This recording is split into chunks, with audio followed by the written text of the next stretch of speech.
They laughed at her ID badge, calling it a glorified visitor's pass and questioning why the Pentagon even bothered issuing security clearances to desk clerks.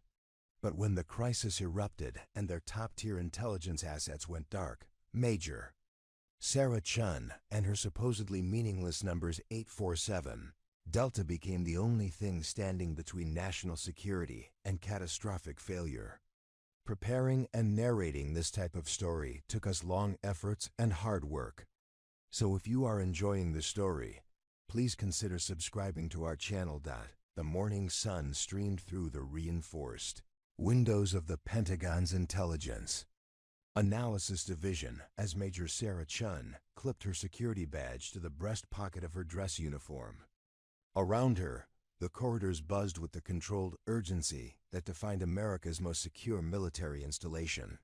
Senior officers strode past with confident purpose, their chests adorned with ribbons and decorations that told stories of combat deployments and strategic victories. Their security badges gleamed with high-level clearances, the coveted TSSCI designations that granted access to the nation's most sensitive intelligence operations. And then there was Sarah's assignment, a single desk in the back corner of the analysis floor that seemed almost comically isolated compared to the bustling command centers and situation rooms that dominated the building's upper levels. Her badge bore the designation 847 Delta, a code that looked official enough but carried none of the prestige associated with the elite intelligence units that operated from the Pentagon's most secure floors. Most of the career intelligence officers referred to her position as the library desk, or worse, the Wikipedia station. Sarah had been assigned to the Intelligence Archives and Historical Analysis Unit for 18 months now, ever since returning from her deployment in Syria, where she'd managed signals, intelligence operations in some of the most dangerous territory on Earth. She'd coordinated electronic warfare campaigns, cracked enemy communication networks, and provided real-time intelligence that had saved countless American lives during her 3 tours in the Middle East. But somehow those accomplishments seemed to carry less weight than the fact that she was now assigned to what everyone considered the Pentagon's intellectual basement, cataloging historical intelligence reports and maintaining databases that most analysts assumed were obsolete relics from previous decades. "Morning, Chun," called out Lieutenant Colonel Marcus Webb as he strutted past her workstation, his coffee mug bearing the logo of the Defense Intelligence Agency's premier analytic unit. "Digging through any fascinating Cold War files today?"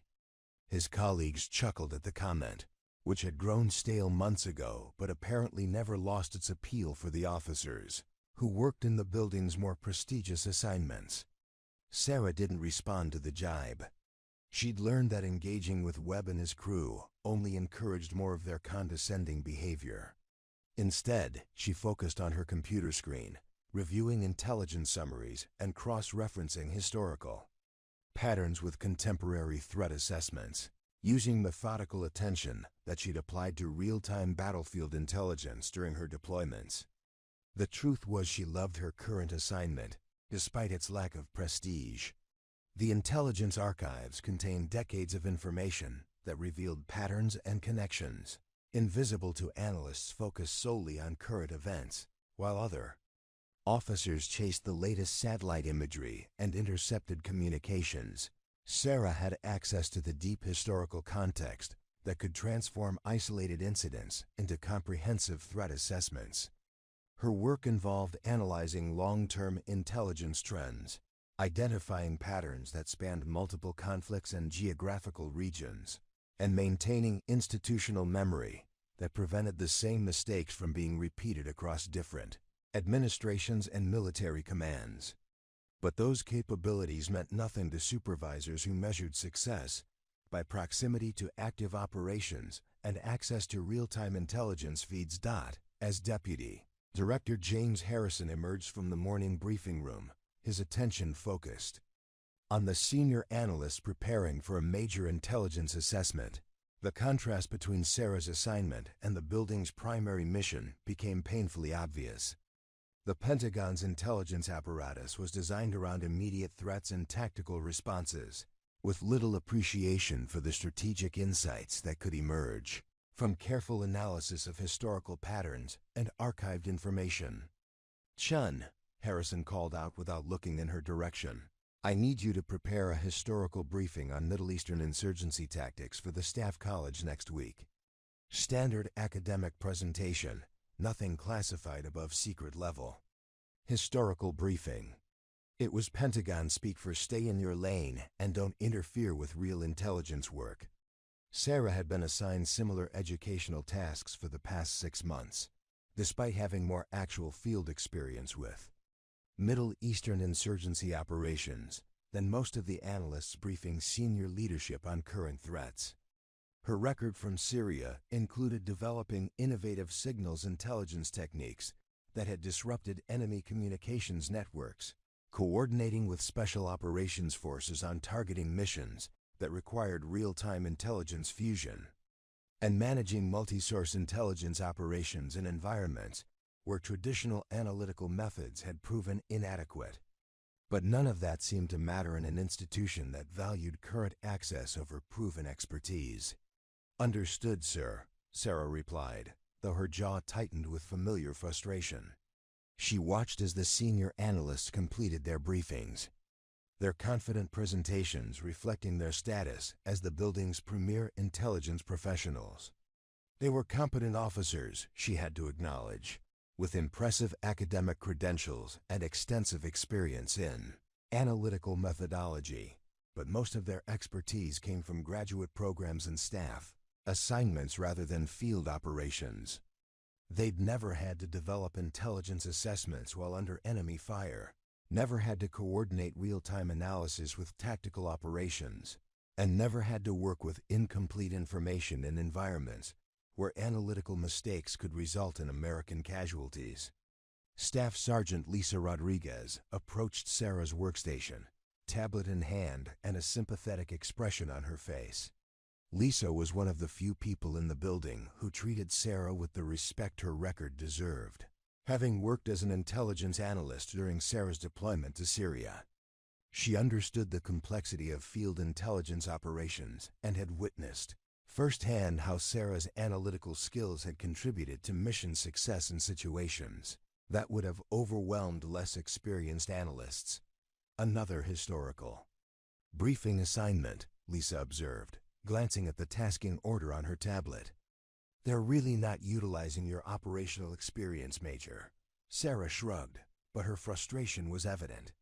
The Pentagon has certain ideas about what constitutes valuable intelligence analysis. Apparently, current access is more important than field expertise and historical context.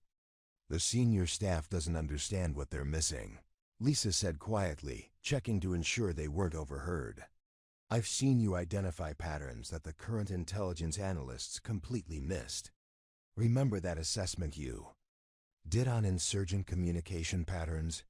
You predicted their operational shift 3 weeks before it happened, but nobody wanted to listen because it came from the archives unit."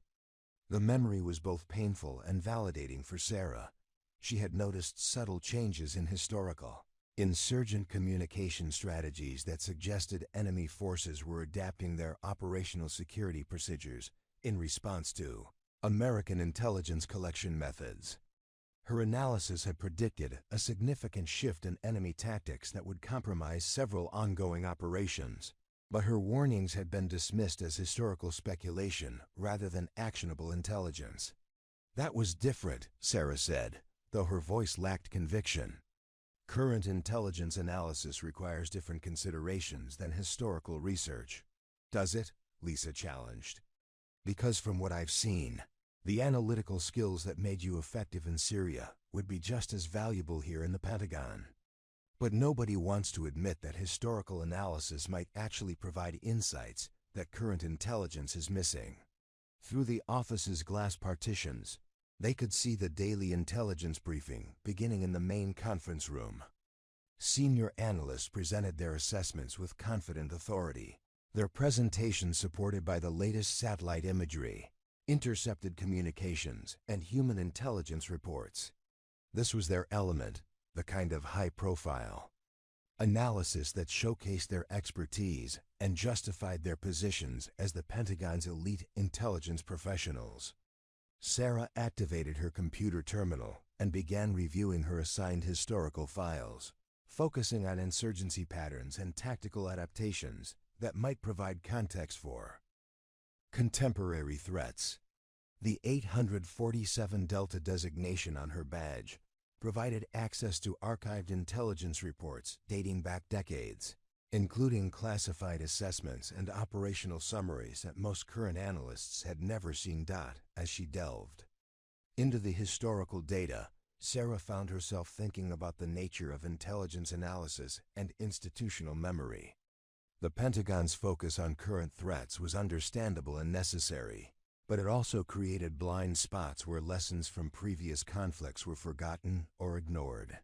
Historical patterns could provide crucial context for understanding contemporary threats, but only if someone took the time to identify and analyze those connections. The morning briefing continued in the conference room, with senior analysts discussing current threat assessments and intelligence priorities. Sarah could see them through the glass partition.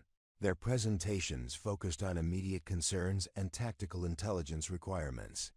It was important work that required significant expertise and experience, but it also reflected an institutional bias toward short-term analysis that could miss strategic patterns and long-term trends. Sarah had spent years developing the analytical skills that allowed her to identify those patterns. First during her academic training in international relations and intelligence studies, then through practical experience in field operations, where theoretical knowledge had to be applied in real-world situations. Her deployments to Syria had taught her that effective intelligence analysis required both current information and historical context, both tactical awareness and strategic understanding. But those lessons seemed less relevant in an environment where success was measured by access to current intelligence rather than analytical insight. The 847 Delta designation that granted her access to historical archives was seen as evidence of her peripheral status rather than recognition of her specialized expertise. In the Pentagon's institutional hierarchy, historical analysis was considered academic support rather than operational intelligence. As the morning progressed, Sarah found herself studying communication intercepts and operational reports that revealed patterns spanning multiple conflicts and geographical regions. The historical data contained insights that could inform contemporary threat assessments, but extracting those insights required the kind of deep, analytical work that took time and patience rather than producing immediate results. Her computer screen displayed decades of intelligence reports, each document containing pieces of a larger puzzle that could only be assembled through careful analysis and historical perspective. It was exactly the kind of work that the 847 Delta clearance had been designed to support, providing access to archived information that could enhance understanding of current threats through historical context. The Pentagon's corridors continued to buzz with activity as the intelligence community went about its daily mission of protecting American national security. Senior analysts prepared briefings for military leadership.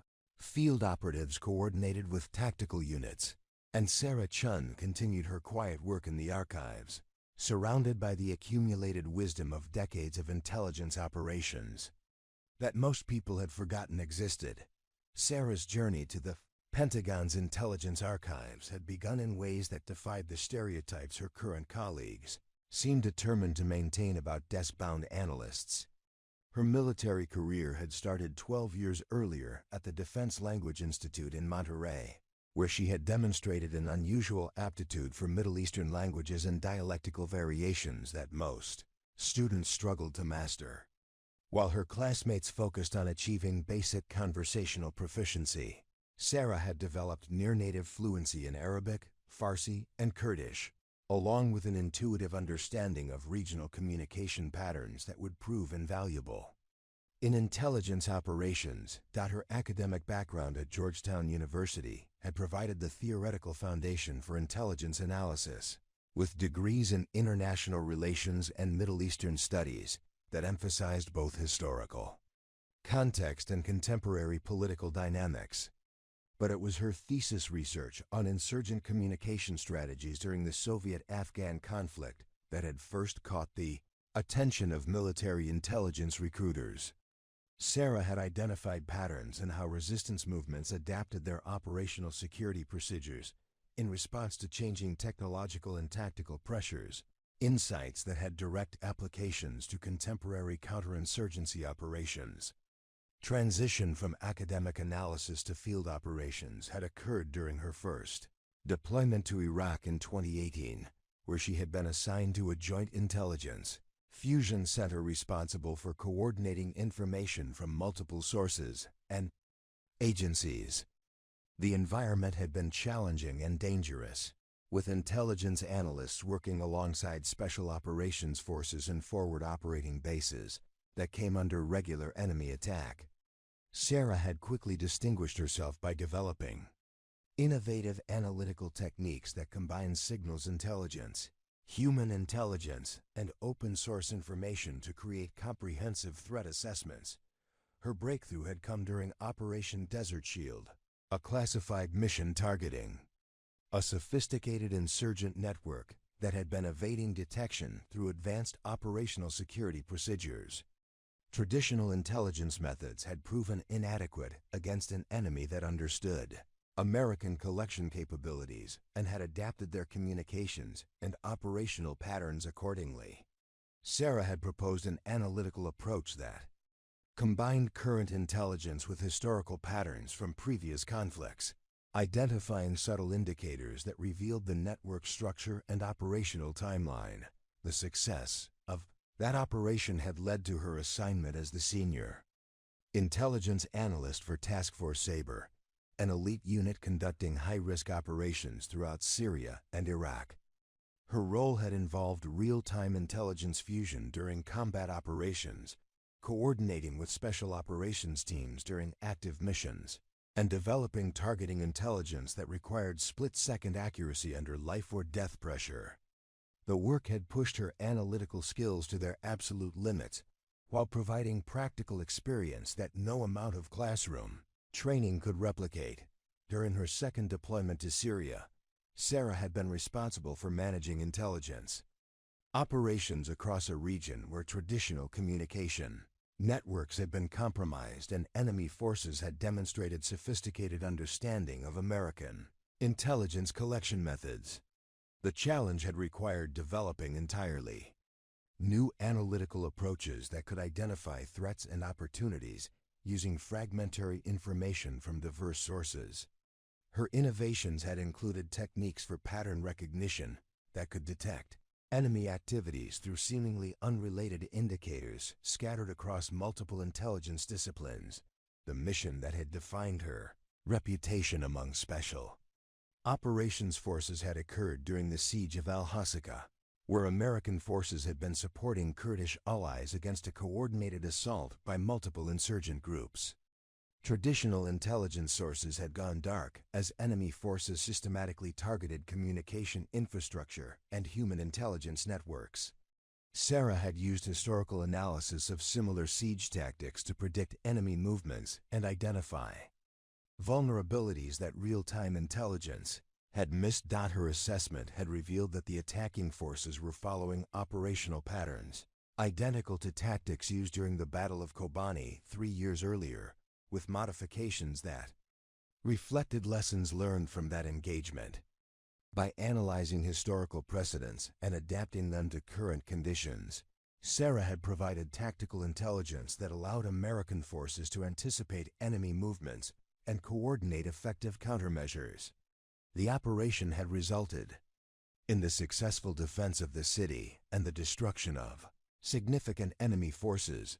The third deployment had brought even greater responsibilities, with Sarah serving as the intelligence coordinator for a multinational task force operating across Syria, Iraq, and Jordan. Her role involved coordinating intelligence sharing between American, British, French, and regional partners while maintaining operational security in an environment where information leaks could compromise ongoing missions. The complexity of managing multiple intelligence streams while ensuring appropriate classification and distribution had required both technical expertise and diplomatic skills. Her most significant achievement during that deployment had been the identification and disruption of a sophisticated financial network that had been funding insurgent operations across multiple countries.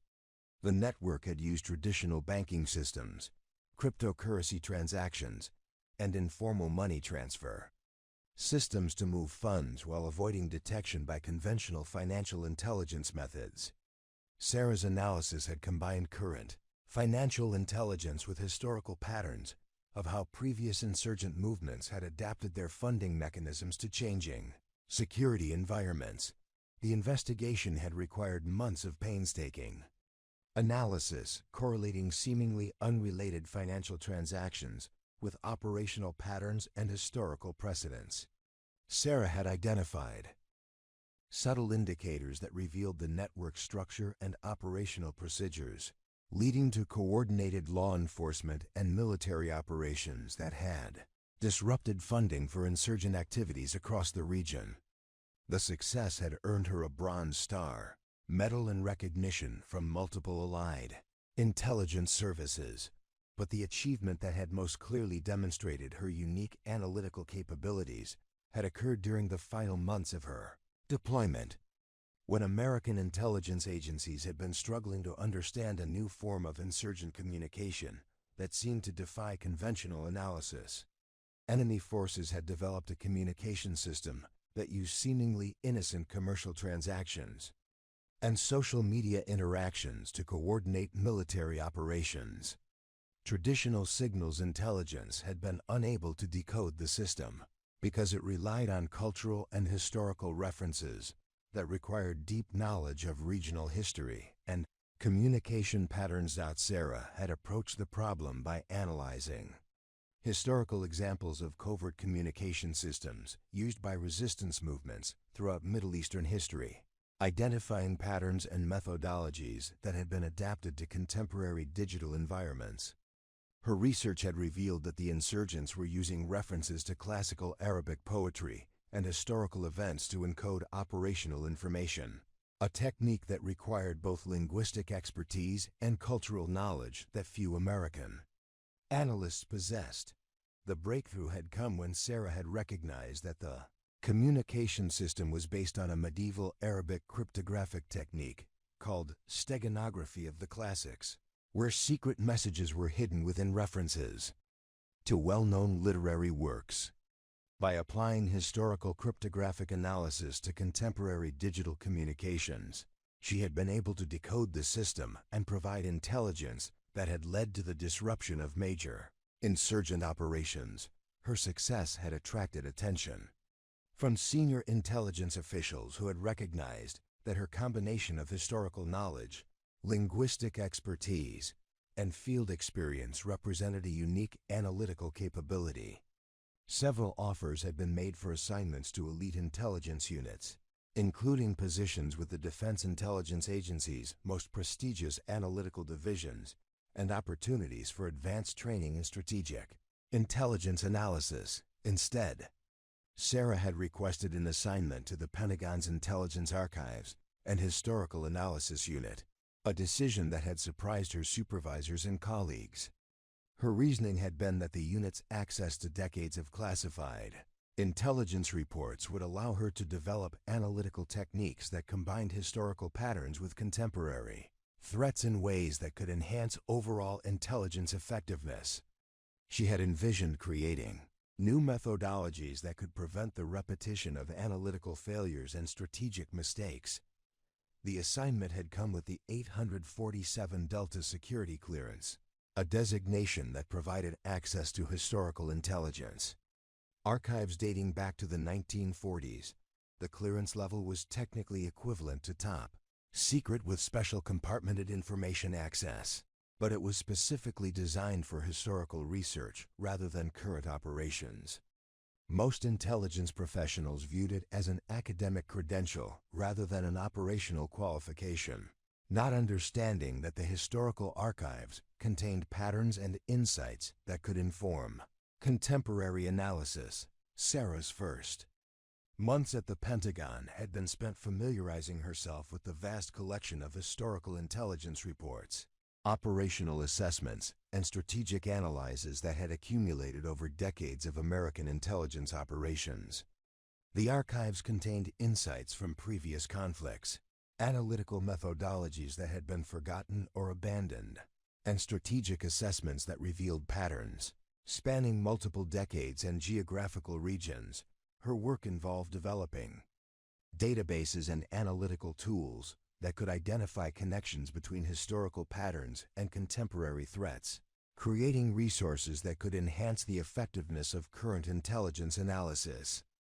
But the institutional bias toward immediate threats and current intelligence had meant that her contributions were seen as academic support rather than operational intelligence, relegating her expertise to educational briefings and historical research projects. The irony was that Sarah's analytical capabilities had been proven in the most demanding operational environments, under conditions where analytical mistakes could result in American casualties. Her awards and decorations told the story of an intelligence professional who had consistently delivered critical insights under extreme pressure. But in the Pentagon's institutional hierarchy, those achievements seemed less important than access to current intelligence feeds and proximity to ongoing operations. As she settled into her workstation each morning, surrounded by the institutional indifference of colleagues who had never experienced the pressure of real-time intelligence analysis, Sarah carried with her the knowledge that effective intelligence required both current information and historical context. Her 847 Delta clearance provided access to decades of accumulated wisdom, but unlocking its potential would require convincing an institution that valued immediate results over strategic insight. The Pentagon's intelligence operations followed a rhythm as precise and predictable as the building's famous five-sided architecture. Each morning began with the National Intelligence Daily Briefing at 0630 hours, where senior analysts presented overnight developments to military leadership. Through a carefully choreographed presentation that had remained essentially unchanged for decades, the briefing room on the third floor, filled with the same faces each day, the same confident voices delivering assessments with the authority that came from access to the most current and classified intelligence streams available to the American military establishment. Deputy Director Harrison presided over these sessions with the practiced efficiency of someone who had spent 15 years managing intelligence analysis for senior Pentagon leadership. His background included prestigious assignments with the Central Intelligence Agency's Analytical Directorate, advanced degrees from Harvard's Kennedy School of Government, and a reputation for delivering clear, actionable intelligence assessments that senior military officers could use to make strategic decisions. The morning briefings represented the pinnacle of American intelligence analysis, where the nation's most sensitive information was distilled into presentations that could influence military operations worldwide. Analysts who participated in these briefings represented the Pentagon's intellectual elite, officers and civilians with advanced degrees, extensive training in analytical methodology, and access to intelligence sources that most military personnel would never see. Lieutenant Colonel Patricia Vance led the Middle Eastern Analysis section with expertise developed through assignments at the Defense Intelligence Agency's premier analytical units and graduate work at Georgetown's Walsh School of Foreign Service. Major Robert Sterling managed counterterrorism intelligence with credentials that included fellowships at prestigious think tanks and consulting relationships with major defense contractors.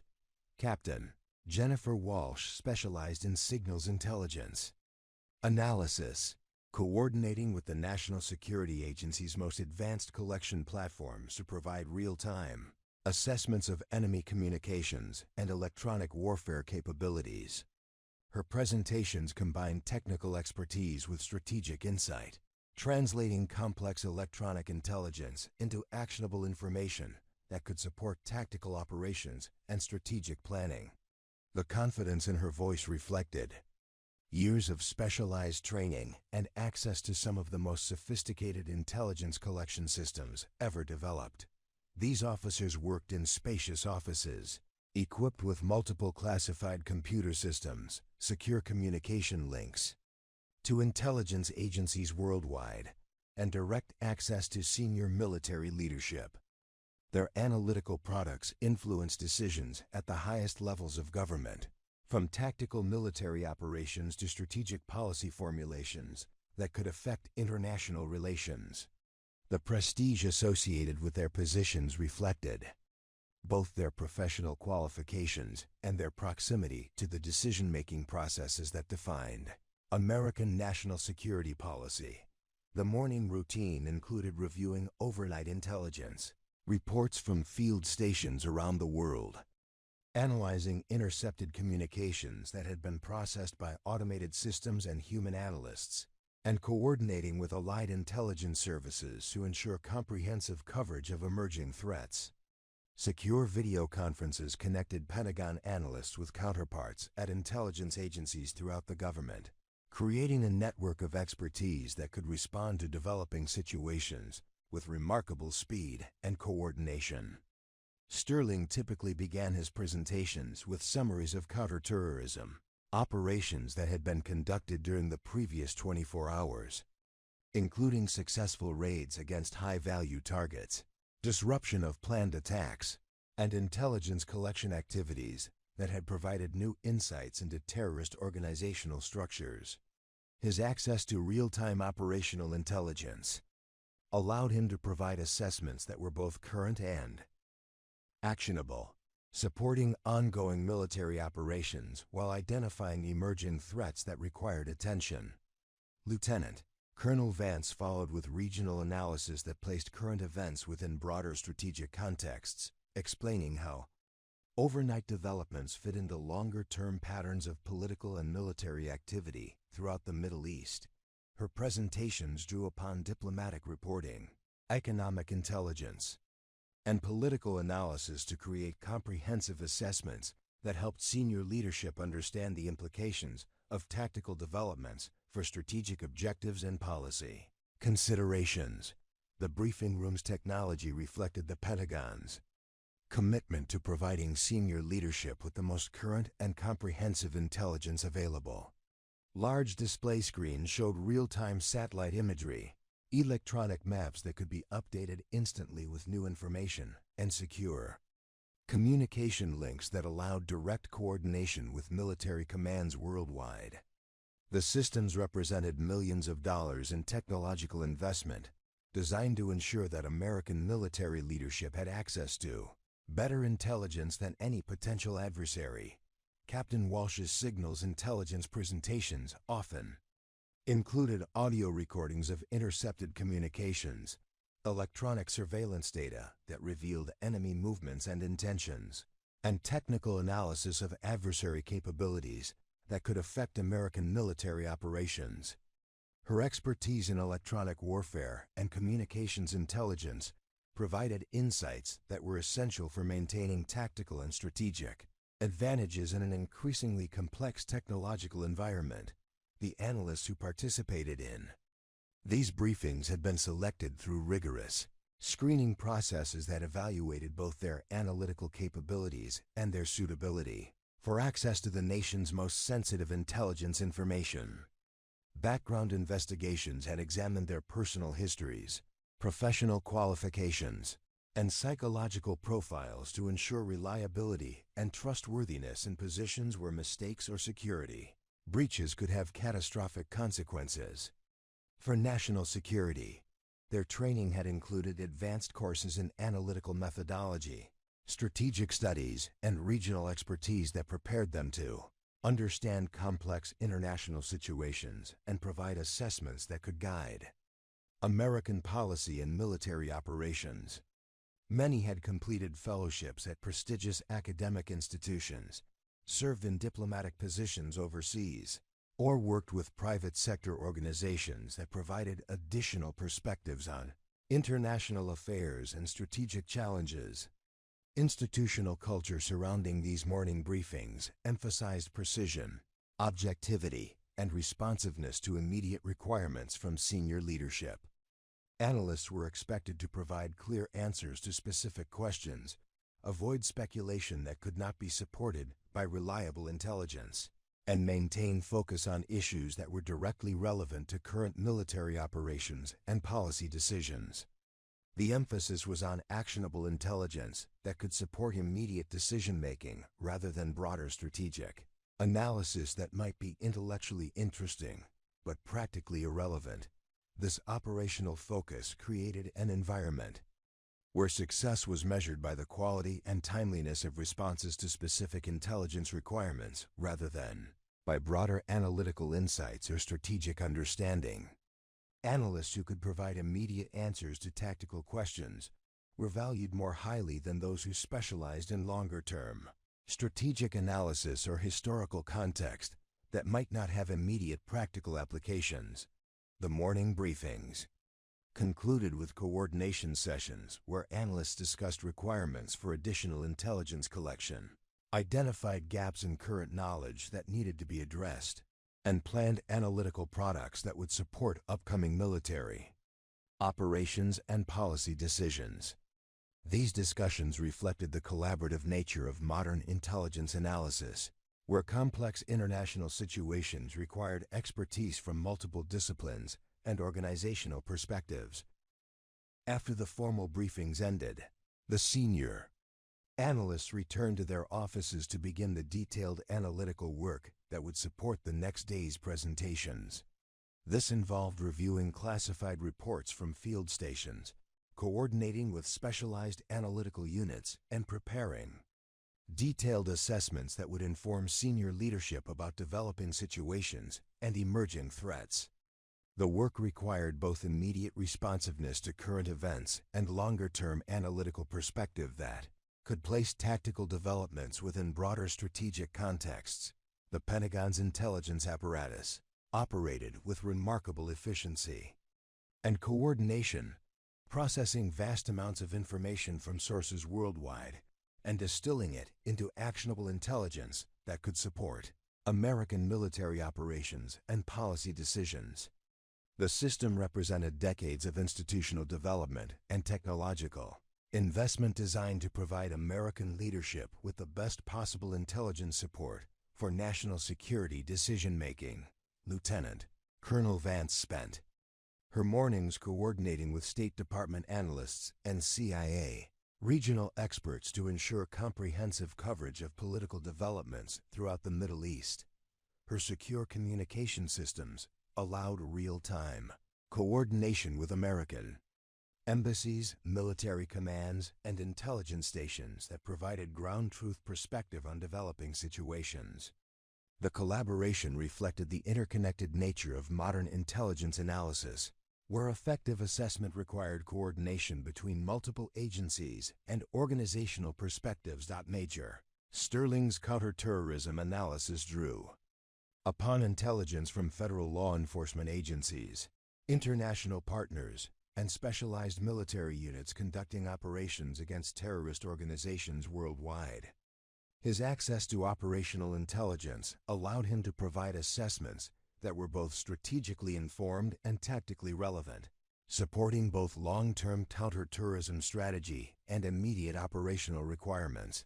The institutional confidence that characterized these operations reflected both the quality of personnel involved and the sophisticated technological and organizational resources available to American intelligence analysis. The Pentagon's intelligence community represented the culmination of decades of professional development, technological advancement, and institutional learning that had created capabilities unmatched by any potential adversary.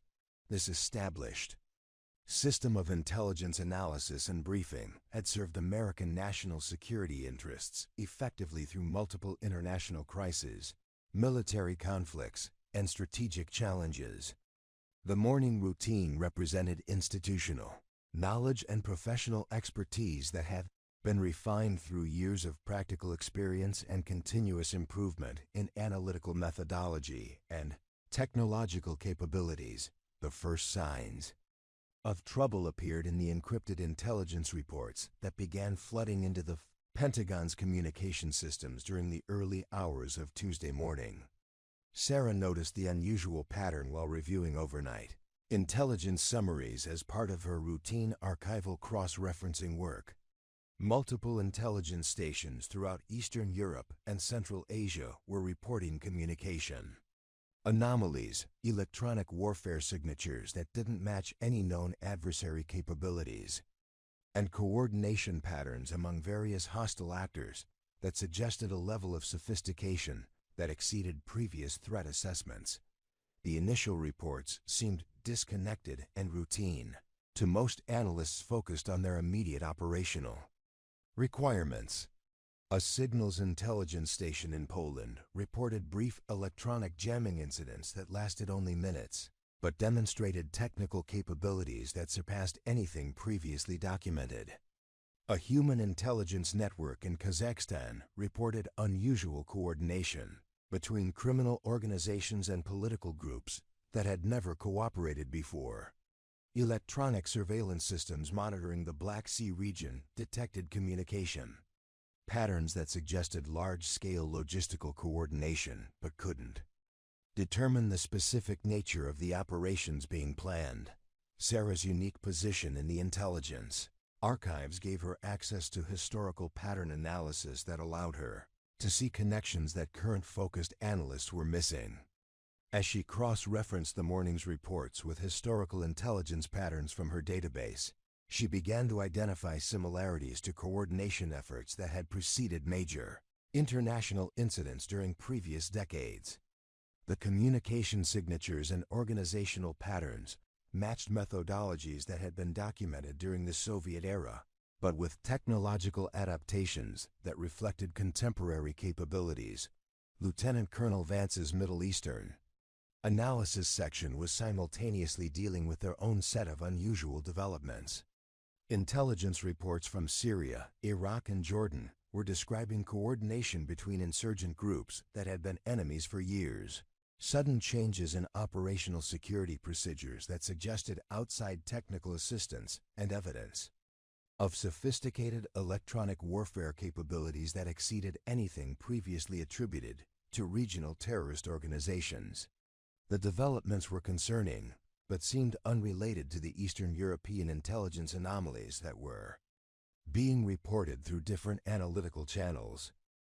Major Sterling's counterterrorism unit was tracking similar patterns across multiple continents, with reports from Africa, Southeast Asia, and Latin America describing coordination between criminal and terrorist organizations that had never demonstrated the capability or motivation for international cooperation. The intelligence suggested that disparate groups were receiving technical assistance, operational guidance, and possibly financial support from sources that remained unidentified. Despite extensive investigation by multiple intelligence agencies, Captain Walsh's signals intelligence analysis was revealing the most troubling developments, with electronic surveillance systems detecting communication protocols that appeared to be coordinated across vast geographical distances using encryption techniques that challenged the most advanced American decryption capabilities. The electronic signatures suggested that previously unconnected hostile actors were using common communication systems and coordination procedures that implied central planning and technical support at a level that exceeded the capabilities of any known adversary organization. The morning intelligence briefing proceeded normally despite these developing concerns, with each analytical section reporting their findings within the established format that emphasized current tactical intelligence over broader strategic patterns. Deputy Director Harrison reviewed the overnight developments with his usual efficiency, but the institutional focus on immediate operational requirements meant that the broader implications of coordinated intelligence anomalies across multiple regions were not immediately recognized as components of a larger strategic threat. Sarah found herself studying historical precedents that revealed how similar coordination patterns had developed during previous international crises, including the organizational preparations that had preceded major conflicts and strategic operations during the Cold War era. Her access to decades of classified intelligence reports allowed her to identify methodologies and operational signatures that suggested the current developments were not random occurrences but components of a carefully planned and coordinated strategic operation. The archival intelligence contained detailed analyses of how the Soviet Union had coordinated with proxy organizations during major international operations, including communication protocols, logistical coordination patterns, and organizational structures that had been used to support large-scale strategic operations while maintaining plausible deniability.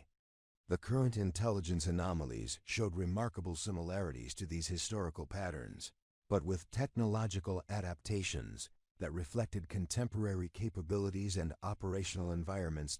As the day progressed, additional intelligence reports continued to arrive from monitoring stations and human intelligence networks worldwide, each adding pieces to a puzzle that was becoming increasingly complex and threatening. A surveillance team in Estonia reported unusual activity at facilities that had been dormant for years.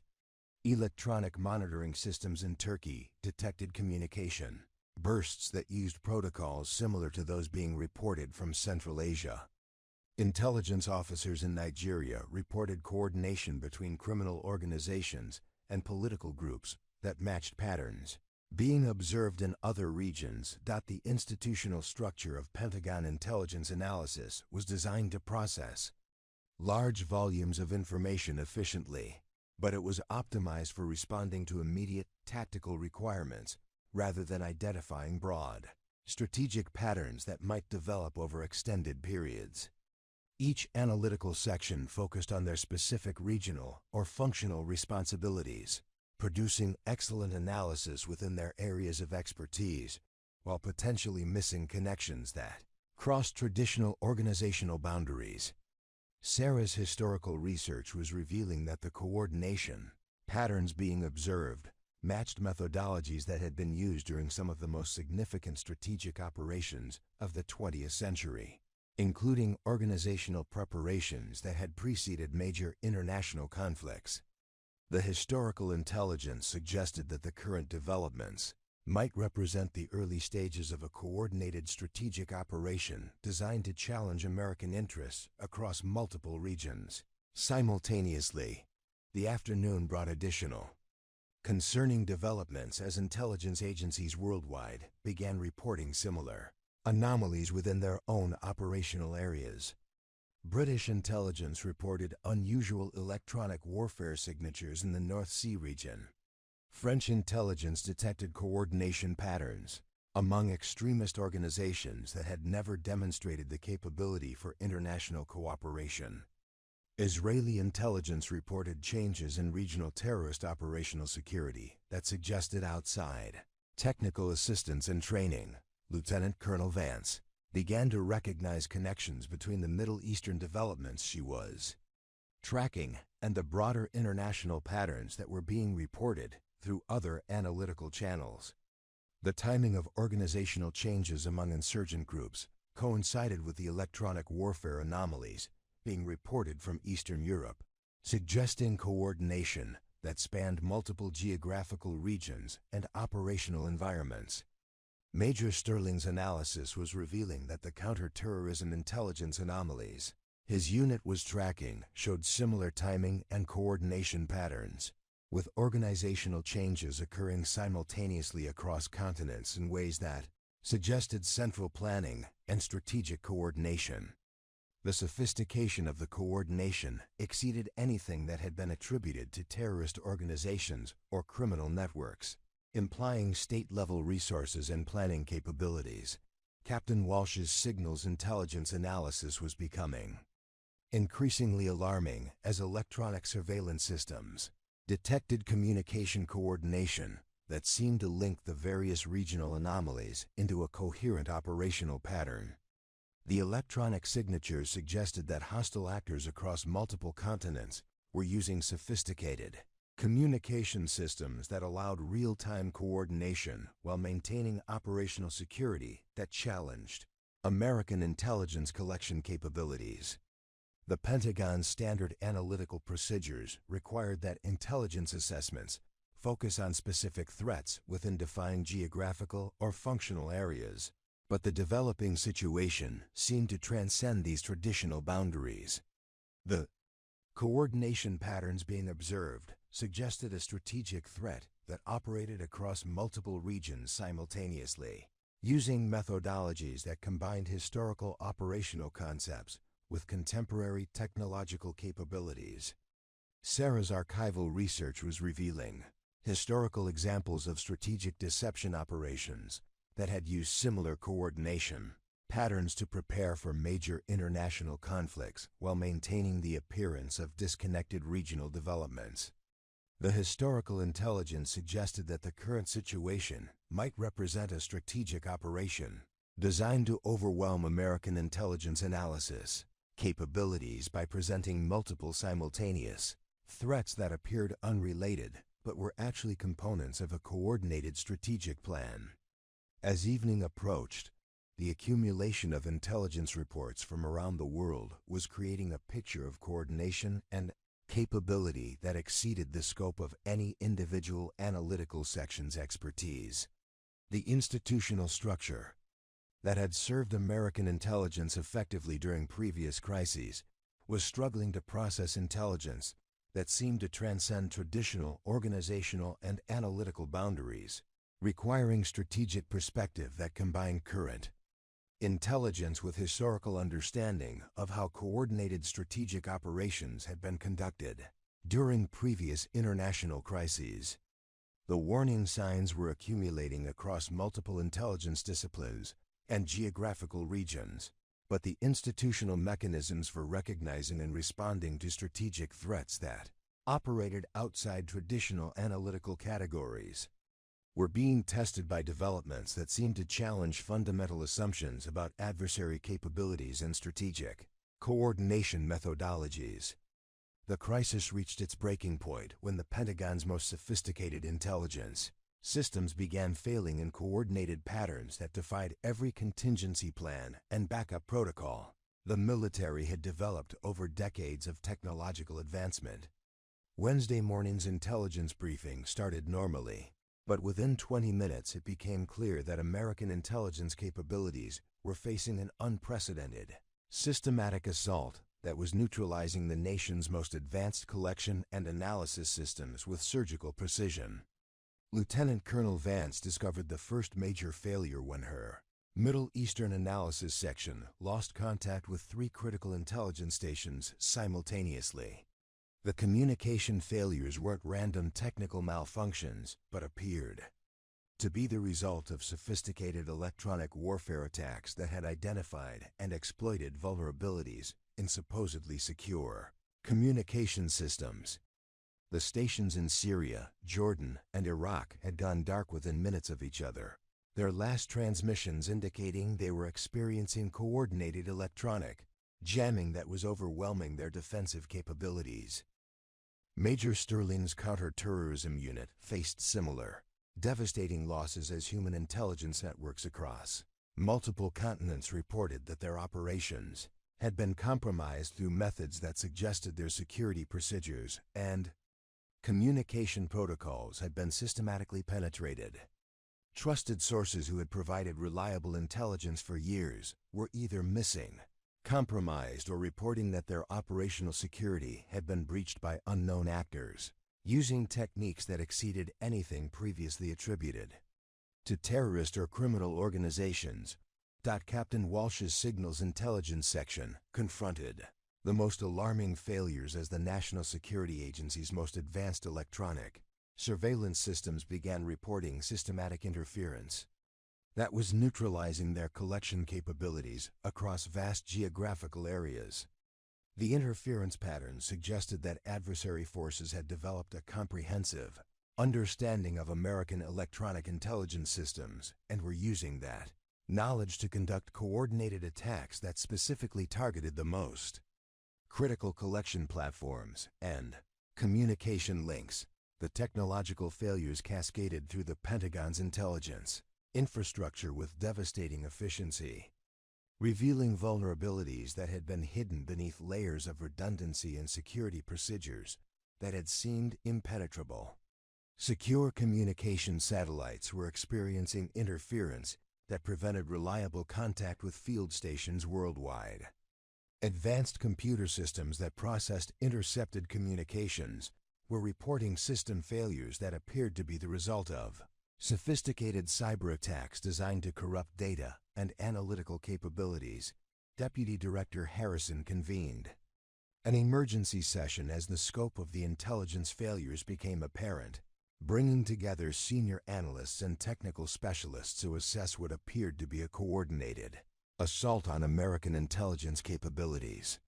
The briefing room that had hosted routine morning presentations for years was now the scene of increasingly desperate attempts to understand how decades of technological investment and security development had been neutralized by adversary capabilities that exceeded every previous threat assessment.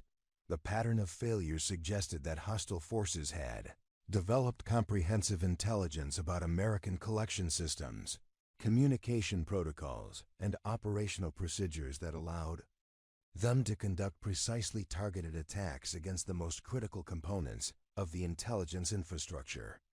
The sophistication of the attacks exceeded anything that had been attributed to known adversary nations, implying either dramatic technological advancement by traditional enemies or the emergence of new threats with capabilities that challenged fundamental assumptions about American technological superiority.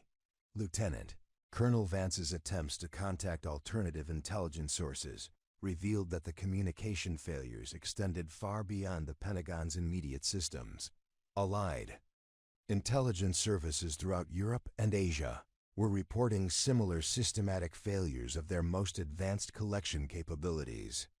British intelligence had lost contact with monitoring stations throughout the North Atlantic region. French intelligence was reporting that their African networks had been compromised through methods that suggested comprehensive penetration of their operational security procedures. The Israeli intelligence service reported that their Middle Eastern collection capabilities had been systematically neutralized through electronic warfare attacks that demonstrated intimate knowledge of their most classified operational procedures. German intelligence indicated their monitoring systems throughout Eastern Europe had been compromised by cyber attacks that had penetrated security systems that had been considered impenetrable by their most advanced technical specialists. Major Sterling's efforts to coordinate with international counterterrorism partners revealed that the intelligence failures were affecting organizations worldwide, suggesting that the assault on American capabilities was part of a broader strategic operation targeting Western intelligence systems generally. Interpol reported that their international communication systems were experiencing systematic interference. The European Union's Intelligence Coordination Center indicated that their information sharing networks had been compromised through sophisticated attacks that had exploited previously unknown vulnerabilities. Captain Walsh's technical analysis revealed that the electronic warfare attacks were using techniques that combined traditional jamming methods with advanced cyber warfare capabilities in ways that suggested state-level resources and planning capabilities. The attacks were specifically designed to overwhelm the redundancy and security measures that protected American intelligence systems, indicating that adversary forces had developed comprehensive understanding of how those systems operated and could be disabled. The communication protocols that connected Pentagon analysts with field stations worldwide were failing in patterns that suggested the attacks were being conducted according to a precise operational plan designed to maximize disruption while minimizing the possibility of immediate recovery. Backup systems that had been designed to maintain communications during Major conflicts were being neutralized through methods that indicated the attackers understood exactly how those systems functioned and could be disabled. Advanced encryption. Systems that protected the most sensitive intelligence communications were reporting failures that appeared to result from attacks that had somehow acquired the cryptographic keys and protocols that were supposed to make those systems impenetrable. The security breaches suggested that American operational security had been comprehensively penetrated by adversary forces with access to information that should have been available only to the most trusted personnel with the highest security clearances. The technological infrastructure that supported real-time intelligence analysis was failing in ways that prevented effective coordination between different analytical sections and intelligence agencies. Computer systems that processed vast amounts of information from sources worldwide were reporting systematic corruption of data that made reliable analysis impossible. Automated systems that had provided rapid translation and interpretation of intercepted communications were being overwhelmed by interference that prevented accurate processing of intelligence information. Deputy Director Harrison's attempts to coordinate with senior Pentagon leadership revealed that the intelligence failures were affecting military planning and operational capabilities throughout the American defense establishment. Regional military commands were reporting that they had lost contact with intelligence support systems that were essential for maintaining situational awareness and tactical coordination. Strategic planning systems that relied on real-time intelligence feeds were operating with degraded information that made effective decision-making increasingly difficult. The scope of the systematic failures suggested that American military and intelligence capabilities were facing a coordinated strategic assault that had been planned and executed with precision that exceeded anything in previous historical experience. The attacks were specifically designed to exploit vulnerabilities in systems that had been developed over decades and were considered among the most advanced and secure technological capabilities ever created. Senior military leadership was beginning to recognize that the intelligence failures represented more than technical problems or temporary communication difficulties. The systematic nature of the attack suggested that adversary forces had developed a comprehensive understanding of American intelligence and military systems that allowed them to conduct precisely targeted operations designed to neutralize the most critical capabilities while avoiding detection until the attacks were already underway. Lieutenant Colonel Vance's regional analysis was being hampered by the loss of information sources that had provided reliable intelligence about Middle Eastern developments for years. Without access to real-time reporting from field stations and human intelligence networks, her ability to assess regional threats and provide strategic guidance to military planners was severely compromised. The intelligence vacuum was creating dangerous blind spots in areas where American military forces were conducting ongoing operations. Major Sterling's counterterrorism analysis was facing similar challenges as the failure of human intelligence networks worldwide prevented effective monitoring of terrorist organizations and criminal networks that posed ongoing threats to American interests. The loss of communication with trusted sources meant that developing threats might go undetected until they materialized in actual attacks against American personnel or facilities. Captain Walsh's signals intelligence capabilities were being systematically degraded by electronic warfare. Attacks that were specifically designed to neutralize the most advanced collection systems while avoiding interference with less sensitive communication networks that might reveal the source and methods of the attacks. The precision of the electronic warfare suggested that adversary forces had developed comprehensive technical intelligence about American collection capabilities and operational procedures. The cumulative effect of the systematic intelligence failures was to blind American military and political leadership at precisely the moment when their decision-making capabilities were most critically needed. The timing and coordination of The attack suggested that they were being conducted in preparation for additional operations that would exploit the intelligence vacuum created by the neutralization of American collection and analysis capabilities.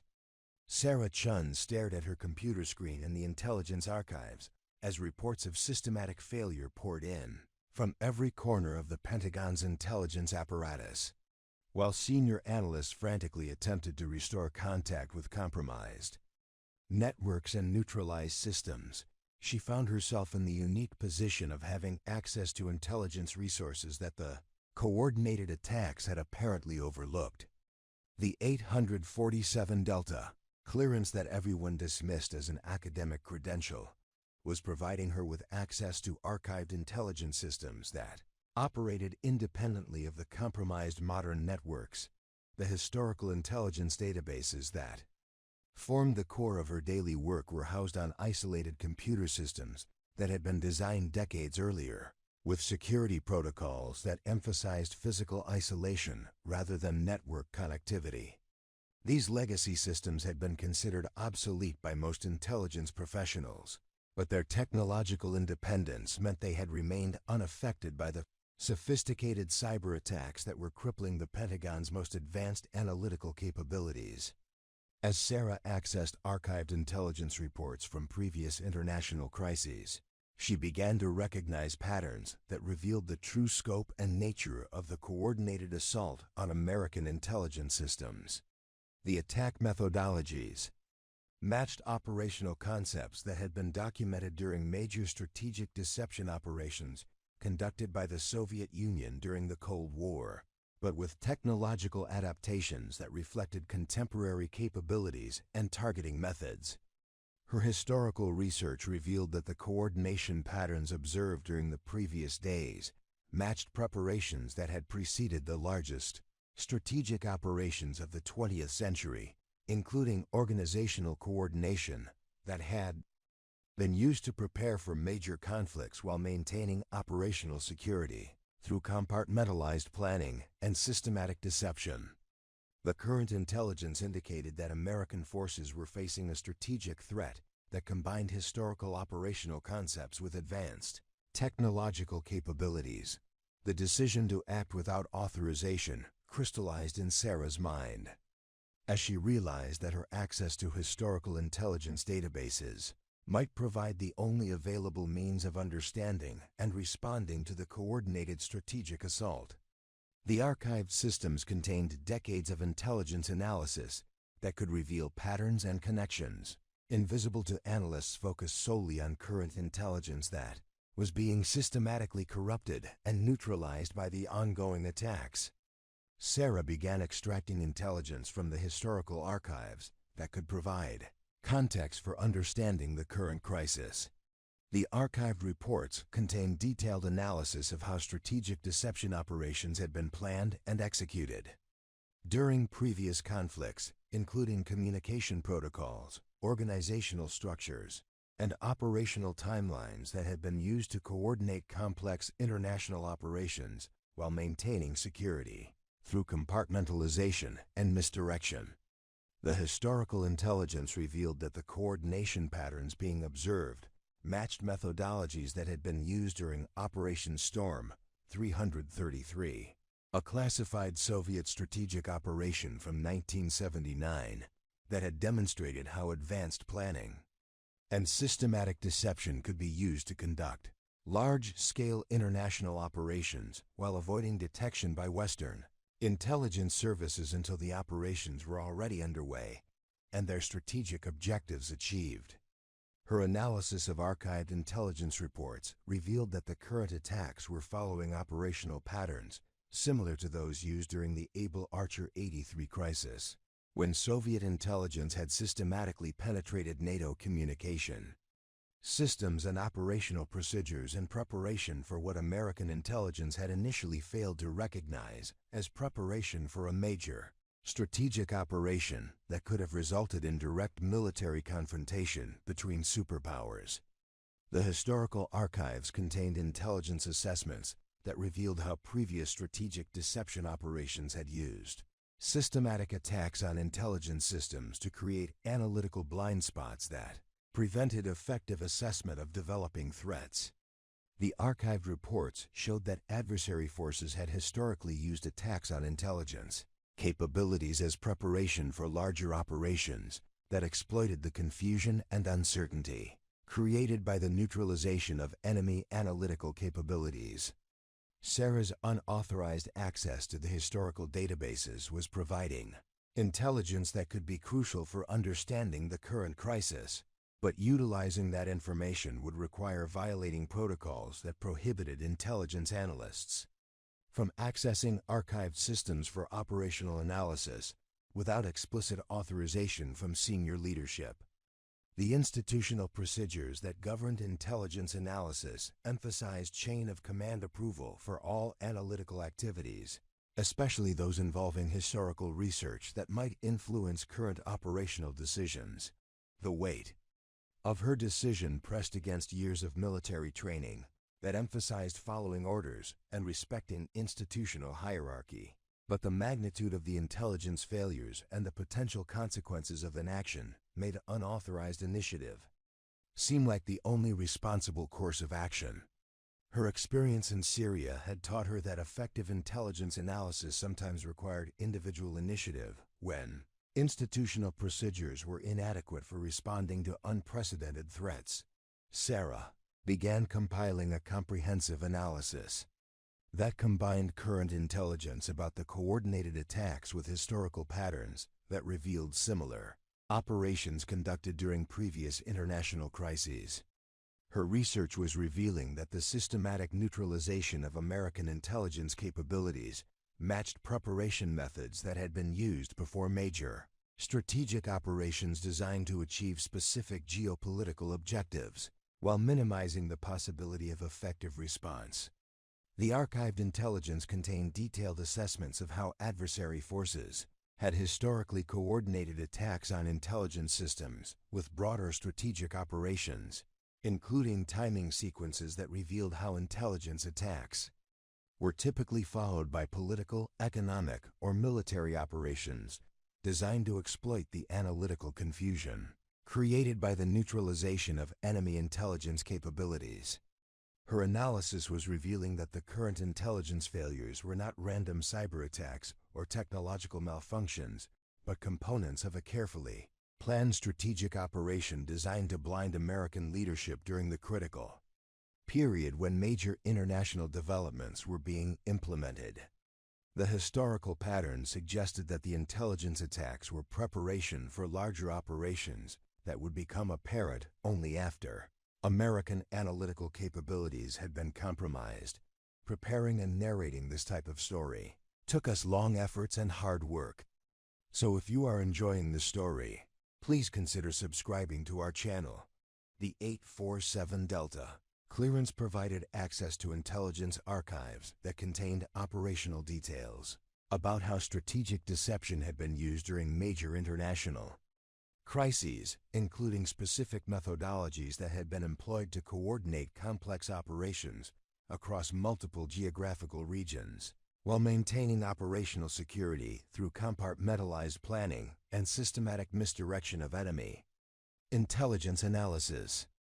Sarah's unauthorized research was revealing that the coordination patterns observed during recent days matched operational signatures that had been documented during preparations for Operation Ryan, a classified Soviet intelligence operation from the 1980s that had used systematic penetration of Western intelligence systems to prepare for strategic operations that could have dramatically altered the international balance of power if they had been implemented successfully.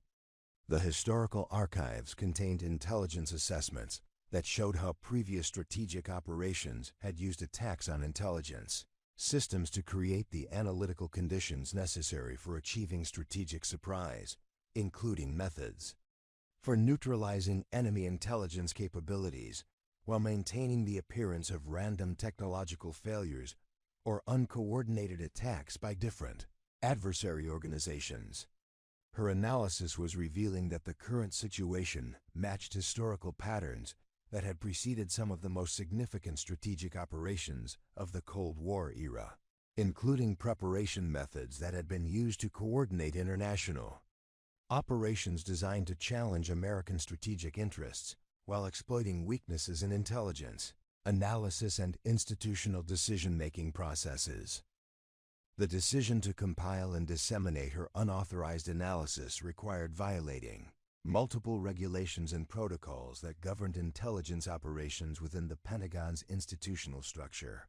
Sarah understood that her actions could result in serious disciplinary consequences, including possible court-martial proceedings for unauthorized disclosure of classified information and violation of established intelligence analysis procedures.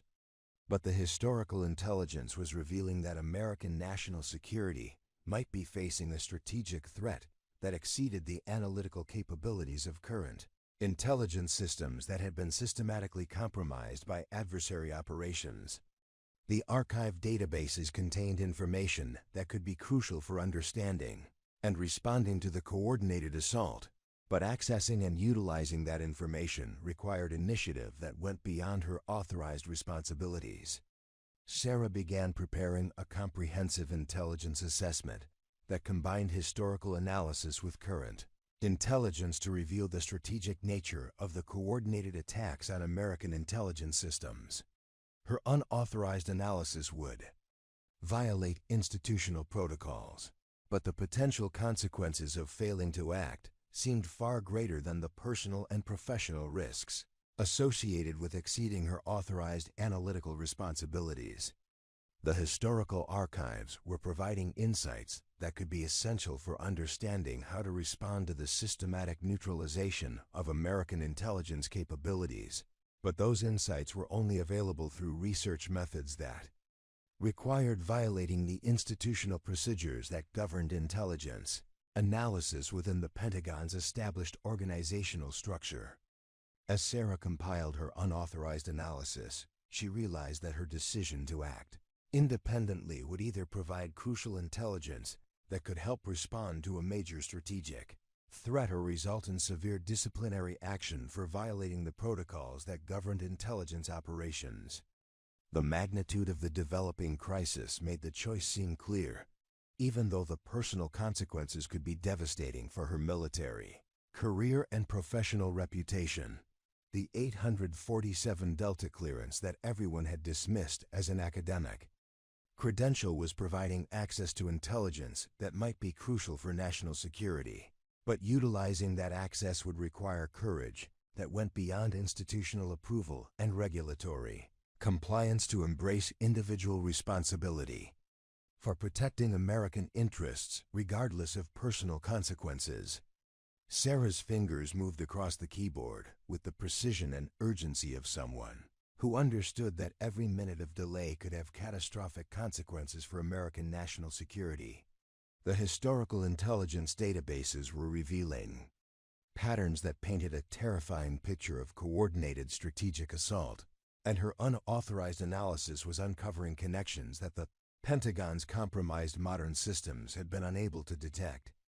Working through the night in the isolated archive section, she had assembled a comprehensive assessment that revealed the true scope of what America was facing.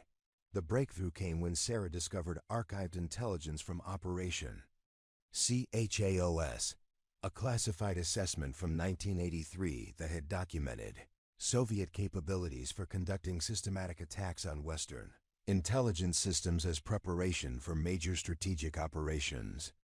The archive report contained detailed analysis of coordination methodologies that matched exactly what was happening to American intelligence systems, including specific attack sequences that had been designed to neutralize collection capabilities, while maintaining operational security through misdirection and technological deception. Her analysis revealed that the intelligence failures were following a precise operational timeline that had been documented in archived assessments of Soviet strategic planning capabilities. The attacks were designed to create a specific window of analytical blindness that would prevent American leadership from recognizing and responding to major international developments that were being prepared through careful coordination with the intelligence neutralization operations. The historical archives contained intelligence that revealed the current attacks were not random cyber warfare, but components of Operation PRIZM, a strategic deception operation that had been planned for decades and was now being implemented. With technological capabilities that exceeded anything documented in previous intelligence assessments. The operation was designed to blind American intelligence during the critical period when major geopolitical changes were being implemented through coordinated political, economic, and military actions. Sarah's unauthorized research had uncovered archived intelligence that revealed the true identity of the coordination entity behind the systematic attacks. The 847 Delta clearance provided access to compartmentalized intelligence that had been gathered over decades about a strategic planning organization known as the 13th Directorate, a highly classified Soviet successor organization that had been operating independently since the collapse of the USSR, while maintaining capabilities that exceeded those of any known intelligence service. The 13th Directorate had been documented in archived intelligence as a strategic planning organization with access to advanced technological capabilities and operational resources that allowed them to conduct complex international operations, while maintaining complete operational security through compartmentalized planning and systematic deception of Western intelligence analysis. The organization had been preparing for decades to conduct a strategic operation designed to fundamentally alter the international balance of power.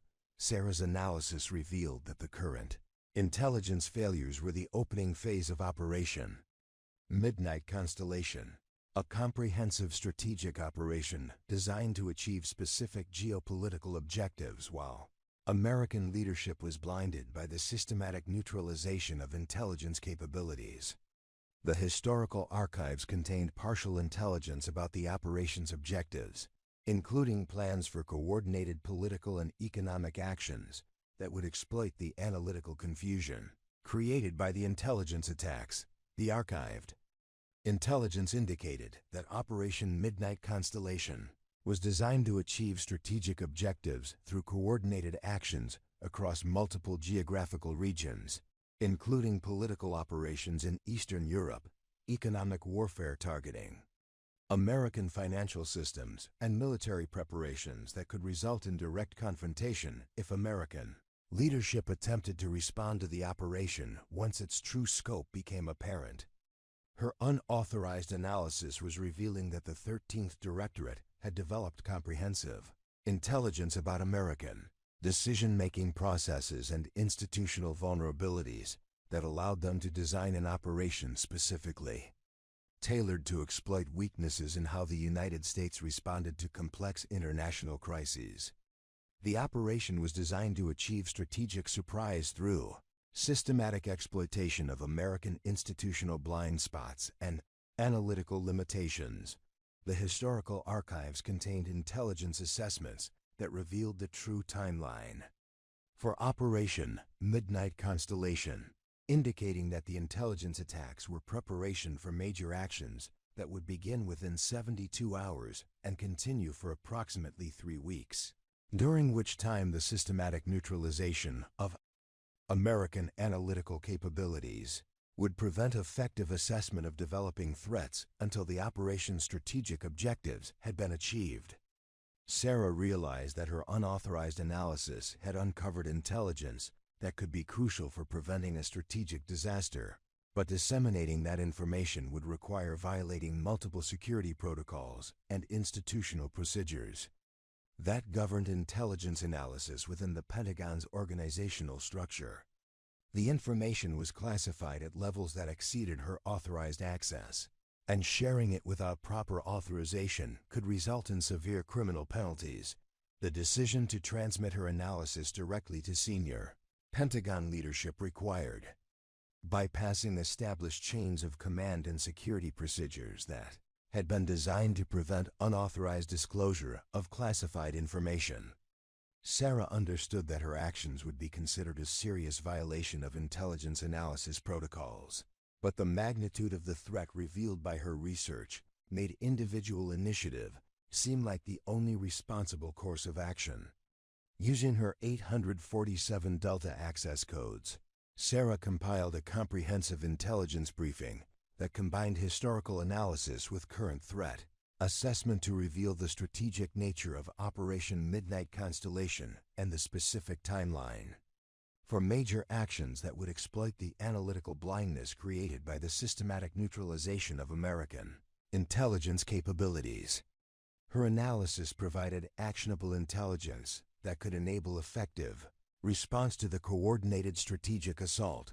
The briefing included detailed recommendations for emergency procedures that could restore limited intelligence capabilities through activation of legacy systems and alternative communication protocols that had been designed for use during major conflicts but had been considered obsolete by modern intelligence analysis standards. Sarah's research had revealed that these legacy systems might provide the only available means of coordinating effective response to the strategic operation. Her analysis indicated that the 13th Directorate's operational planning had not accounted for the possibility that archived intelligence systems would remain operational during the systematic attacks on modern networks, creating a potential vulnerability that could be exploited to gather intelligence about the operation's implementation and timing. The 847 Delta access provided unique analytical capabilities that could be crucial for understanding and responding to the strategic threat. Sarah's unauthorized intelligence assessment revealed that Operation Midnight Constellation included specific provisions for neutralizing any attempt to restore American intelligence capabilities through traditional recovery procedures. But the operations planning had not anticipated resistance based on historical intelligence analysis and legacy system activation. Her research suggested that effective response would require utilizing analytical methods and communication systems that the 13th Directorate had not considered when planning their strategic operation. The briefing included technical specifications for emergency communication protocols that could be activated using legacy systems that remained isolated from the compromised modern networks. Sarah's analysis indicated that these alternative systems could provide limited but crucial capabilities for coordinating response to the strategic operation if senior leadership was willing to authorize activation of emergency procedures that had been designed for use during major conflicts. Her research had revealed that the archived intelligence databases contained operational details about 13th Directorate capabilities and planning methodologies that could be essential for developing effective countermeasures against Operation Midnight Constellation.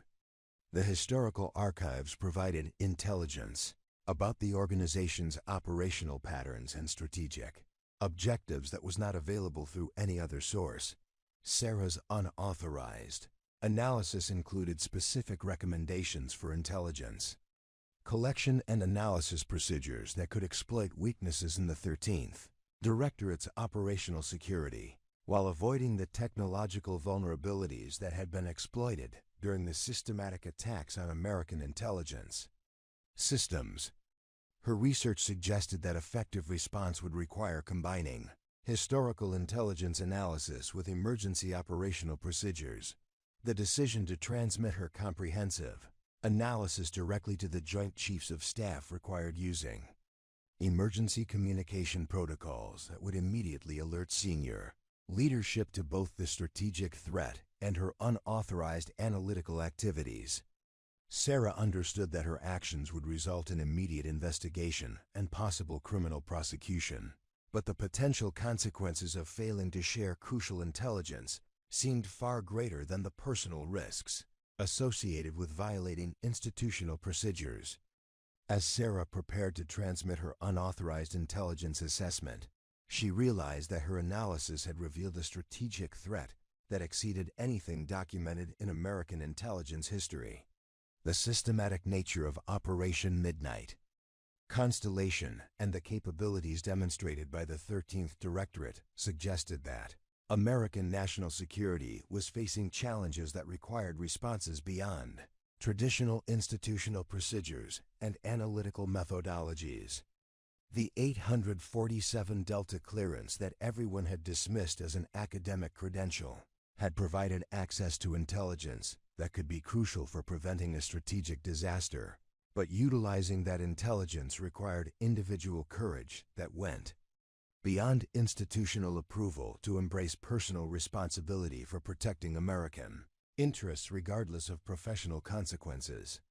Sarah's unauthorized analysis represented both a potential breakthrough in understanding the current crisis and a serious violation of intelligence analysis protocols that could destroy her military career. The historical archives had revealed that effective response to the strategic threat would require immediate action based on intelligence that exceeded the analytical capabilities of compromised modern systems, making her unauthorized research potentially the only available source of actionable intelligence about Operation Midnight Constellation and the 13th Directorate's strategic objectives. The secure communication terminal in the Pentagon's Emergency Operations Center erupted with activity at 0347 hours Thursday morning when Sarah's unauthorized intelligence assessment arrived through channels that hadn't been used since the Cuban Missile Crisis. The transmission triggered automatic alerts throughout the building's most secure facilities, awakening senior leadership with the kind of urgent notification that indicated a potential threat to national security. Within minutes, the Joint Chiefs of Staff were converging on the crisis management center to evaluate intelligence that claimed to reveal a coordinated strategic assault on American interests. General Patricia Morrison, chairman of the Joint Chiefs, was the first to review Sarah's comprehensive analysis in the secure briefing room that had been hastily activated to handle what appeared to be a major intelligence breakthrough. Her initial reaction was skepticism mixed with concern as she examined claims that seemed to exceed the scope of any previously documented threat assessment. The analysis suggested that American intelligence capabilities were facing systematic neutralization as preparation for a strategic operation designed to achieve fundamental changes in the international balance of power. Admiral James Richardson, Chief of Naval Operations, studied the technical details of Sarah's assessment with the careful attention of someone who had spent decades evaluating intelligence about adversary capabilities and strategic intentions. The analysis contained operational specifics that matched classified intelligence he had seen during previous crises, but with technological sophistication that exceeded anything in his experience. The coordination patterns described in the assessment suggested state-level resources and planning capabilities that challenged fundamental assumptions about potential threats. General Michael Torres, Chief of Staff of the Army, was examining the geographical scope of the coordinated operation with growing alarm as Sarah's analysis revealed coordination patterns that spanned multiple continents and involved capabilities that exceeded anything attributed to known adversary organizations. The systematic nature of the intelligence failures described in the assessment suggested that American military planning and operational capabilities were being targeted through methods that demonstrated comprehensive understanding of American institutional vulnerabilities. Air Force Chief of Staff General Linda Walsh was analyzing the electronic warfare components of Sarah's assessment, recognizing technical signatures that matched classified intelligence about advanced adversary capabilities that had been theoretical concerns rather than operational realities. The systematic attacks on American intelligence systems described in the analysis demonstrated technological sophistication that exceeded previous threat assessments and suggested that American electronic warfare capabilities were facing challenges that required immediate strategic response. Space Force Chief of Operations General Robert Kim was studying the satellite communication disruptions detailed in Sarah's analysis, correlating them with anomalies that his own technical specialists had been monitoring but had not recognized as components of a coordinated strategic operation. The patterns revealed in the unauthorized assessment suggested that American space-based intelligence capabilities were being systematically targeted through methods that demonstrated intimate knowledge of operational procedures and technological vulnerabilities. Marine Corps Commandant General Sarah Martinez examined the ground-based intelligence network failures described in Sarah's assessment, recognizing operational signatures that matched disruptions her own intelligence units had experienced, but had attributed to random technical problems rather than coordinated attacks. The systematic nature of the communication failures suggested that American ground forces worldwide were being blinded through strategic operations that exceeded anything in previous military experience. The initial review of Sarah's unauthorized analysis required nearly 2 hours as senior military leadership evaluated intelligence that claimed to reveal the most sophisticated strategic threat in American military history. The assessment contained operational details that could only have come from access to highly classified historical archives, but the intelligence was being presented by an officer whose current assignment was considered peripheral to serious national security analysis. General Morrison convened the formal evaluation session with questions that revealed both professional skepticism and growing concern about the implications of Sarah's analysis.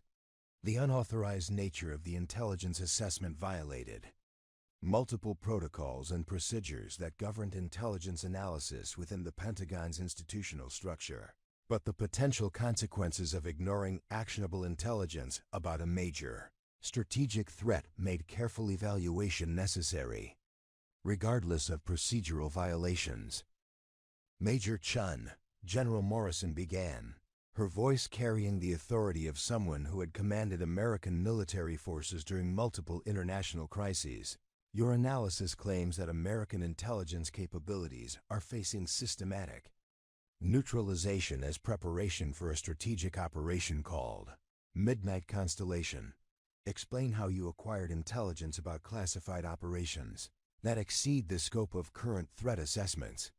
Sarah stood at attention in the secure briefing room, surrounded by the most senior military leadership in the American defense establishment, knowing that her response would determine both the credibility of her analysis and the future of her military career.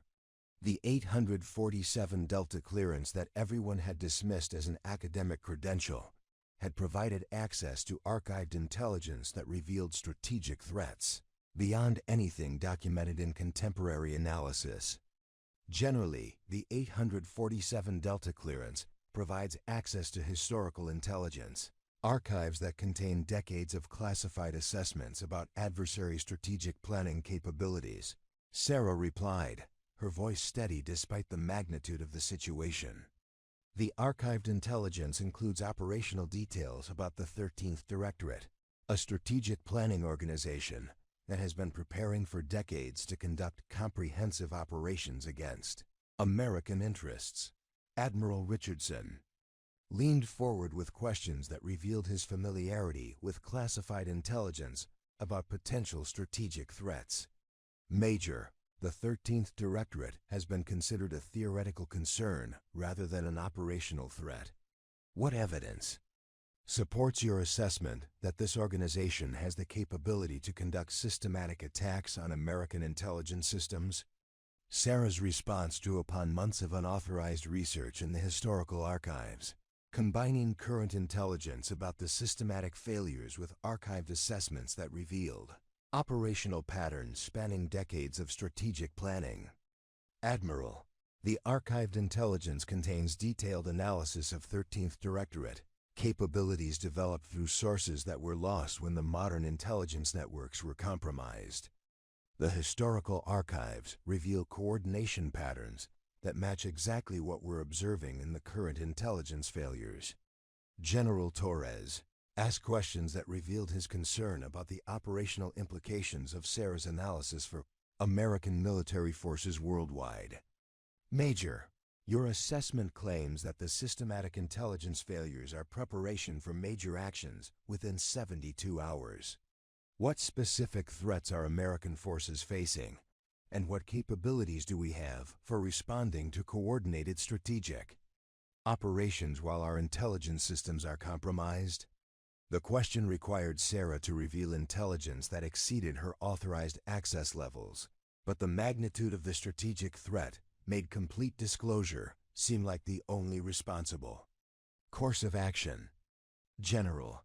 The archived intelligence indicates that Operation Midnight Constellation includes coordinated political operations in Eastern Europe, economic warfare targeting American financial systems, and military preparations that could result in direct confrontation if we attempt to respond once the operation's true scope becomes apparent. General Walsh's questions focused on the technical aspects of the electronic warfare attacks that had neutralized American intelligence capabilities. Major, your analysis describes electronic warfare techniques that exceed our current understanding of adversary capabilities. How do the archived intelligence sources provide information about contemporary technological capabilities? Sarah's response revealed the sophisticated nature of the strategic planning that the 13th Directorate had conducted over decades of preparation.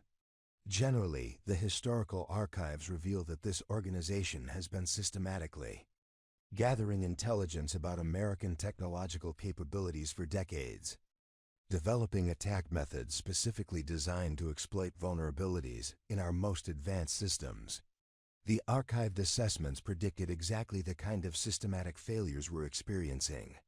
General Kim's questions addressed the space-based components of the coordinated attacks that were disrupting American satellite communication systems. Major, your analysis suggests that our space-based intelligence capabilities are being systematically targeted through methods that demonstrate comprehensive understanding of our operational procedures. How does historical intelligence provide insights into contemporary space warfare capabilities? The question required Sarah to explain how archived intelligence could reveal information about technological capabilities that had been developed decades after the original assessments were compiled. General, the 13th Directorate's strategic planning included long-term technological development programs designed to counter American capabilities as they evolved. The archived intelligence reveals that this organization anticipated American technological advancement and developed countermeasures accordingly. General Martinez asked questions that addressed the implications of Sarah's analysis for American ground forces and intelligence operations worldwide. Major, if your assessment is accurate, our forces are facing strategic deception operations that exceed anything in military history. What capabilities do we have for coordinating effective responses when our primary intelligence systems have been systematically compromised? Sarah's response revealed the emergency procedures that her unauthorized research had identified as potential solutions to the crisis. Generally, the archived intelligence includes technical specifications for legacy communication systems that were designed for use during major conflicts. These systems operate independently of the compromised modern networks and could provide limited but crucial capabilities for coordinating strategic response. The evaluation session continued as senior military leadership questioned Sarah about every aspect of her unauthorized analysis, seeking to understand both the credibility of her intelligence assessment and the implications for American national security. The magnitude of the strategic threat described in her analysis required careful evaluation, but the systematic failure of conventional intelligence capabilities made her archived research potentially the only available source of actionable intelligence. General Morrison concluded the initial evaluation with questions that addressed both the immediate threat and the broader implications of Sarah's unauthorized intelligence activities. Major Chen, your analysis violates multiple security protocols and institutional procedures, but it also provides intelligence that could be crucial for responding to a strategic threat that exceeds our conventional analytical capabilities. Are you prepared to stake your career and reputation on the accuracy of this assessment? Sarah's response carried the weight of someone who understood that her unauthorized analysis represented both a potential breakthrough in understanding the current crisis, and a serious violation of military regulations that could result in court-martial proceedings. General, the archived intelligence reveals a strategic threat that exceeds anything in American military history. The potential consequences of failing to act on this intelligence seem far greater than the personal risks associated with violating institutional procedures. The silence that followed Sarah's response stretched across the secure briefing room like a physical presence, broken only by the quiet hum of electronic systems and the distant sounds of the Pentagon's emergency operations beginning to mobilize based on her unprecedented intelligence assessment. General Morrison studied the comprehensive analysis spread across multiple secure computer screens, her experienced eyes recognizing patterns and connections that validated Sarah's unauthorized research while simultaneously grasping the enormous implications for American national security and military strategy. Admiral Richardson was the first to break the silence, his voice carrying the weight of someone who had just witnessed a fundamental shift in strategic understanding. The technical specifications in this analysis match classified intelligence that we've been tracking independently through separate channels. The coordination patterns Major Chen has identified explain anomalies that our own systems have been detecting but couldn't correlate into a coherent threat assessment.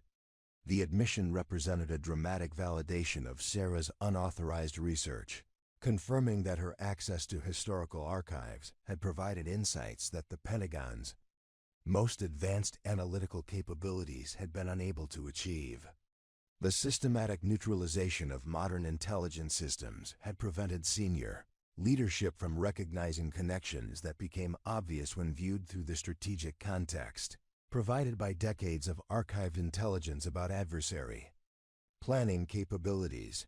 General Torres stood and walked to the large display screen that showed global intelligence reporting patterns, his movement reflecting the restless energy of someone processing information that challenged fundamental assumptions about American military preparedness. If Major Chen's assessment is accurate, we're facing a strategic deception operation that has been in preparation for decades. The coordination capabilities described in this analysis exceed anything we've prepared to counter. The acknowledgement of institutional unpreparedness was unprecedented in Sarah's experience with senior military leadership, representing a level of professional humility that reflected the magnitude of the strategic threat revealed by her unauthorized research. The Joint Chiefs of Staff were essentially admitting that the Pentagon's most sophisticated planning and analysis capabilities had been inadequate for detecting and understanding the coordinated assault on American interests. General Walsh was reviewing technical specifications that correlated Sarah's historical intelligence with contemporary electronic warfare signatures that her own specialists had been monitoring. The attack methodologies described in the archived intelligence match exactly what we're experiencing across multiple electronic warfare domains. This analysis provides the strategic context that explains how seemingly unrelated technical failures are actually components of a coordinated strategic operation.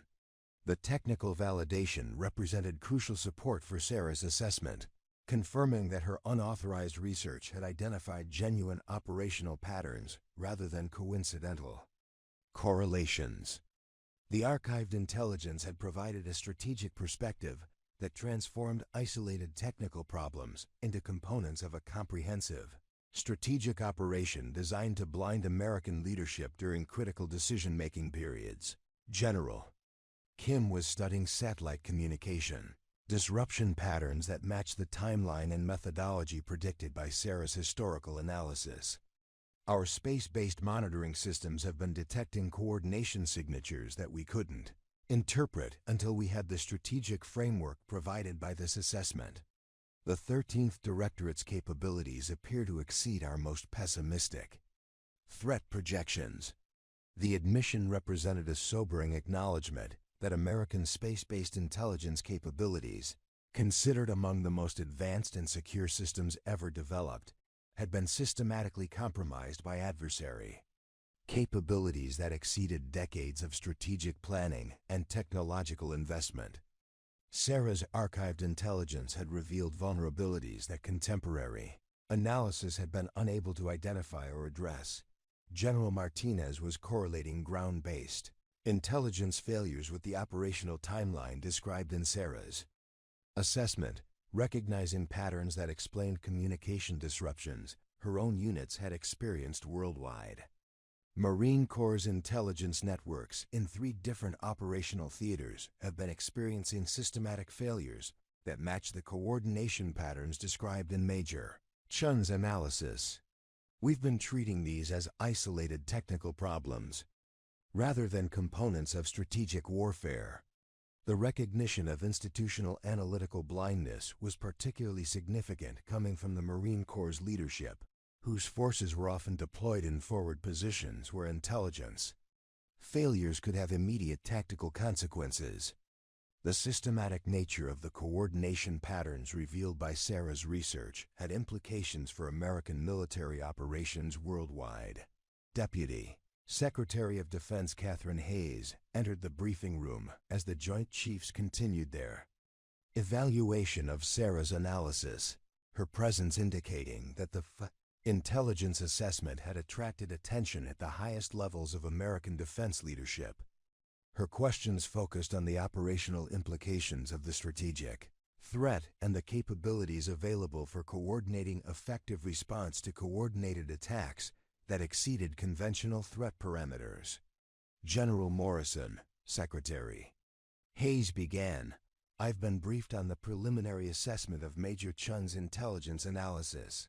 If these findings are accurate, we're facing a strategic threat that requires response capabilities beyond our conventional procedures.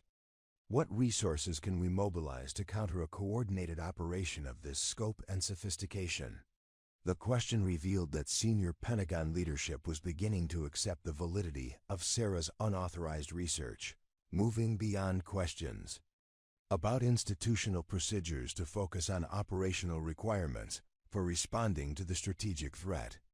The acknowledgement represented a dramatic shift in institutional perspective that elevated Sarah's archived intelligence from procedural violation to crucial national security asset.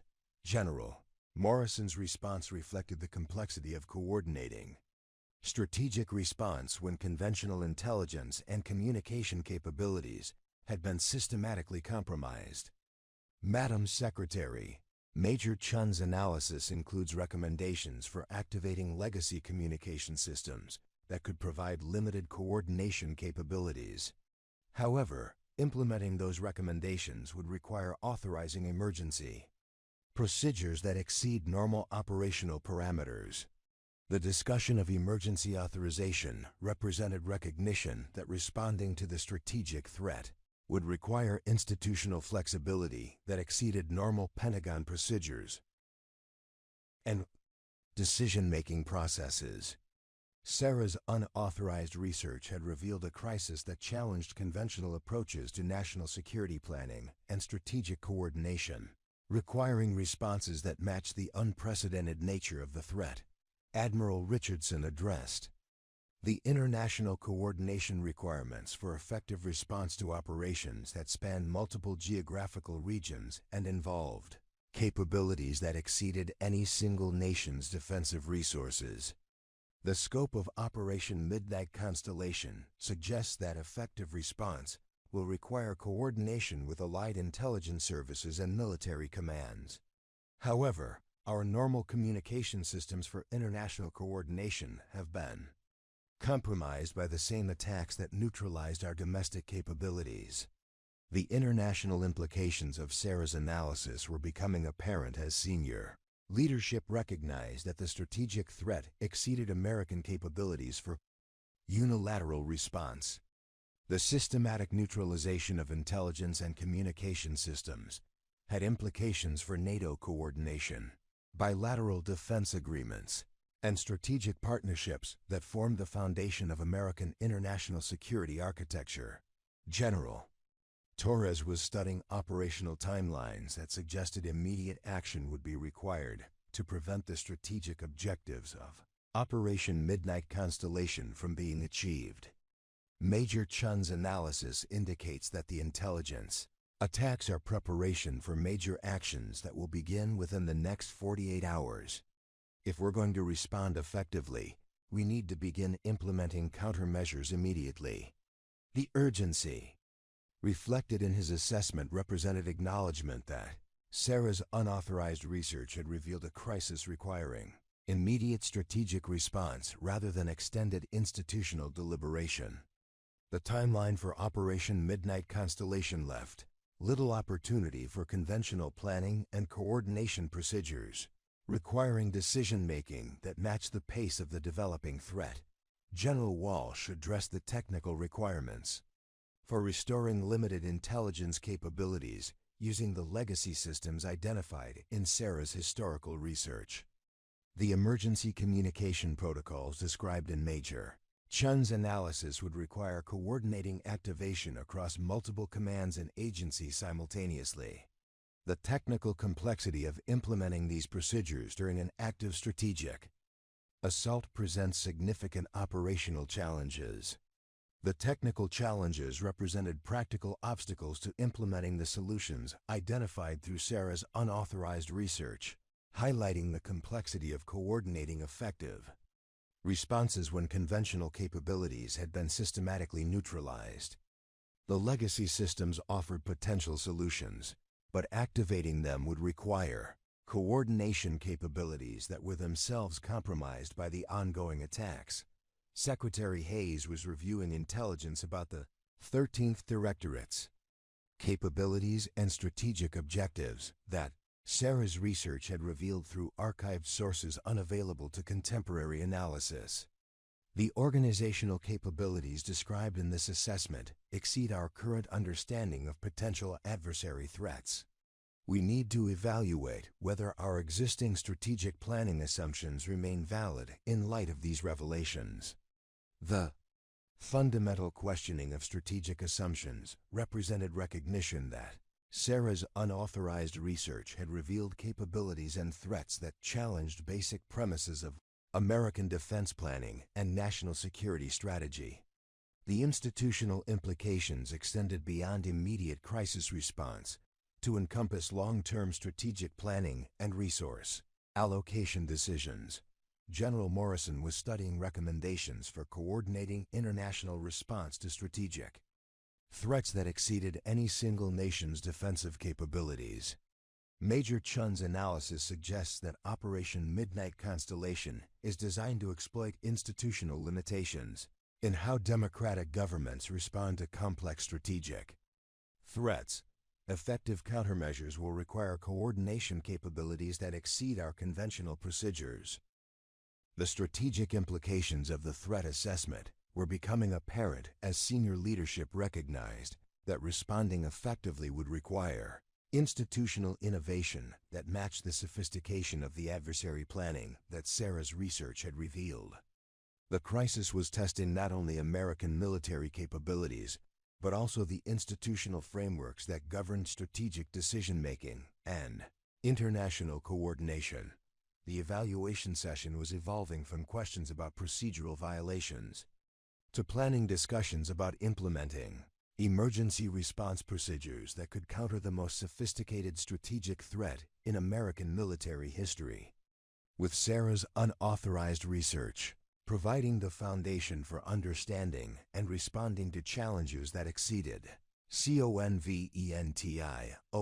analytical capabilities, 6 months after the crisis that had nearly brought American intelligence capabilities to their knees, Major Sarah Chen stood before an assembly of intelligence professionals from around the world at the newly established Strategic Threat Analysis Center in Quantico, Virginia. The facility bore her name above the entrance, though the inscription read Chen Center for Historical Intelligence Integration, reflecting the revolutionary changes her unauthorized analysis had brought to American national security doctrine. The 847 Delta clearance that had once been dismissed as an academic credential now represented the foundation of an entirely new approach to strategic threat assessment. Behind Sarah, Multiple large screens displayed real-time intelligence feeds that were being processed through analytical systems she had designed based on the lessons learned during Operation Midnight Constellation. The new systems combined current intelligence with historical pattern analysis, creating comprehensive threat assessments that could identify strategic deception operations before they achieved their objectives.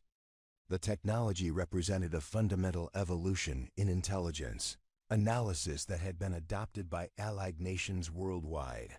The audience included senior intelligence officials from NATO countries, representatives from the Five Eyes Intelligence Alliance, and analysts from emerging democratic nations who had come to learn about the integration methodologies that had prevented what could have been the most successful strategic deception operation in modern history. The Chen Center had become the premier training facility for analysts learning to recognize and counter sophisticated threats that combined historical operational concepts with contemporary technological capabilities. The crisis we faced 6 months ago demonstrated that institutional assumptions about threat analysis can become dangerous vulnerabilities when adversaries develop capabilities that exceed our analytical frameworks, Sarah announced to the packed auditorium. The archived intelligence that revealed Operation Midnight Constellation was available to our analytical community for decades, but institutional bias prevented us from recognizing its contemporary relevance. The transformation of Sarah's career, from dismissed archivist to internationally recognized strategic analyst, represented more than individual vindication. It embodied a fundamental shift in how intelligence communities approach the relationship between historical knowledge and contemporary threat assessment. Her methods were being studied and implemented by intelligence agencies worldwide, creating new analytical capabilities that enhanced national security planning across multiple countries and strategic partnerships. General Morrison, now serving as director of the Strategic Threat Analysis Center, addressed the audience from the front row where she had become one of Sarah's strongest advocates and supporters. The Joint Chiefs of Staff had unanimously endorsed the establishment of the new center based on the critical intelligence that Sarah's unauthorized research had provided during the crisis. Her promotion to the center's directorship reflected institutional recognition that effective strategic planning required the kind of historical perspective that Sarah's work had demonstrated. Major Chen's analysis didn't just prevent a strategic disaster, General Morrison explained to the international audience. It revealed fundamental limitations in how we approach intelligence analysis and strategic planning. The integration methodologies developed at this center have enhanced our capabilities for detecting and countering sophisticated threats that were previously beyond our analytical scope. The operational impact of Sarah's innovations extended far beyond the Pentagon to encompass intelligence cooperation with allied nations, strategic planning for international partnerships, and development of new technologies that enhanced collective security capabilities. NATO had adopted her analytical frameworks for strategic threat assessment, while bilateral intelligence partnerships had been strengthened through shared access to historical analysis, capabilities that revealed patterns spanning decades of adversary planning. Lieutenant Colonel Rodriguez, formerly Staff Sergeant Rodriguez, who had supported Sarah during her assignment to the intelligence archives, now served as Deputy Director of the Chen Center's Historical Analysis Division. Her promotion reflected the institutional recognition that the personnel who had understood Sarah's capabilities during her period of institutional dismissal possessed insights valuable for developing the new analytical approaches that were revolutionizing intelligence analysis. The most important lesson from the Midnight Constellation crisis, Rodriguez addressed the audience, was that effective intelligence analysis requires institutional humility about what we don't know and willingness to explore unconventional sources of insight. Major Chen's success came from recognizing that archived intelligence contained patterns that contemporary analysis was missing. The Chen Center's research had revealed that the 13th Directorate's strategic planning had exploited institutional limitations that were common across Western intelligence agencies, including bias toward current intelligence, inadequate integration of historical analysis, and insufficient attention to long-term strategic planning by adversary organizations. The Center's methodologies were helping intelligence communities worldwide address these systematic vulnerabilities. Sarah's presentation included detailed analysis of how Operation Midnight Constellation had been designed to exploit specific institutional characteristics of democratic governments and their intelligence agencies. The operation had relied on assumptions about analytical limitations, institutional decision-making processes, and coordination challenges that had proven accurate until her unauthorized research had provided the strategic context necessary for effective response. The 13th Directorate's planning assumed that Western intelligence agencies would be unable to integrate historical intelligence with contemporary threat assessment quickly enough to counter their strategic timeline, Sarah explained to the international audience. Their operational security was designed around institutional limitations that they had studied for decades, but they hadn't anticipated analytical approaches that combined archived intelligence with emergency coordination procedures. The successful disruption of Operation Midnight Constellation had required implementing the legacy communication systems and emergency coordination procedures that Sarah's historical research had identified. The activation of these systems had provided just enough intelligence capability to coordinate international response to the strategic threat, leading to diplomatic interventions and strategic countermeasures that had forced the 13th Directorate to abort their operation before achieving their primary objectives. Colonel Webb, formerly Lieutenant Colonel Webb, who had dismissed Sarah's work as academic irrelevance, now served as a senior instructor at the Chen Center where he taught courses on recognizing and overcoming institutional analytical bias. His professional transformation reflected the broader changes that had occurred throughout the intelligence community as a result of the lessons learned during the crisis. The most difficult aspect of implementing Major Chen's analytical methods, Webb explained to the audience, is overcoming our own institutional prejudices about what constitutes valuable intelligence analysis. The crisis taught us that effective strategic planning requires utilizing all available analytical resources, including those that don't fit our preconceptions about contemporary relevance. The international recognition of Sarah's innovations had led to her selection as the youngest recipient of the National Intelligence Distinguished Service Medal, an honor that reflected both her individual achievements and the strategic significance of her analytical breakthroughs. The medal ceremony had been attended by senior leadership from allied intelligence services worldwide, reflecting the international impact of her work on collective security capabilities. The Chen Center's research programs were developing new technologies and analytical methodologies that enhance strategic threat assessment capabilities for the entire international intelligence community. Advanced computer systems were being designed to automatically correlate current intelligence with historical patterns, creating real-time analytical capabilities that could identify strategic deception operations as they developed rather than after they had achieved their objectives. Sarah's work had also led to fundamental changes in personnel policies throughout the American intelligence community, with new emphasis on recognizing and developing analytical talent regardless of assignment, location, or institutional status.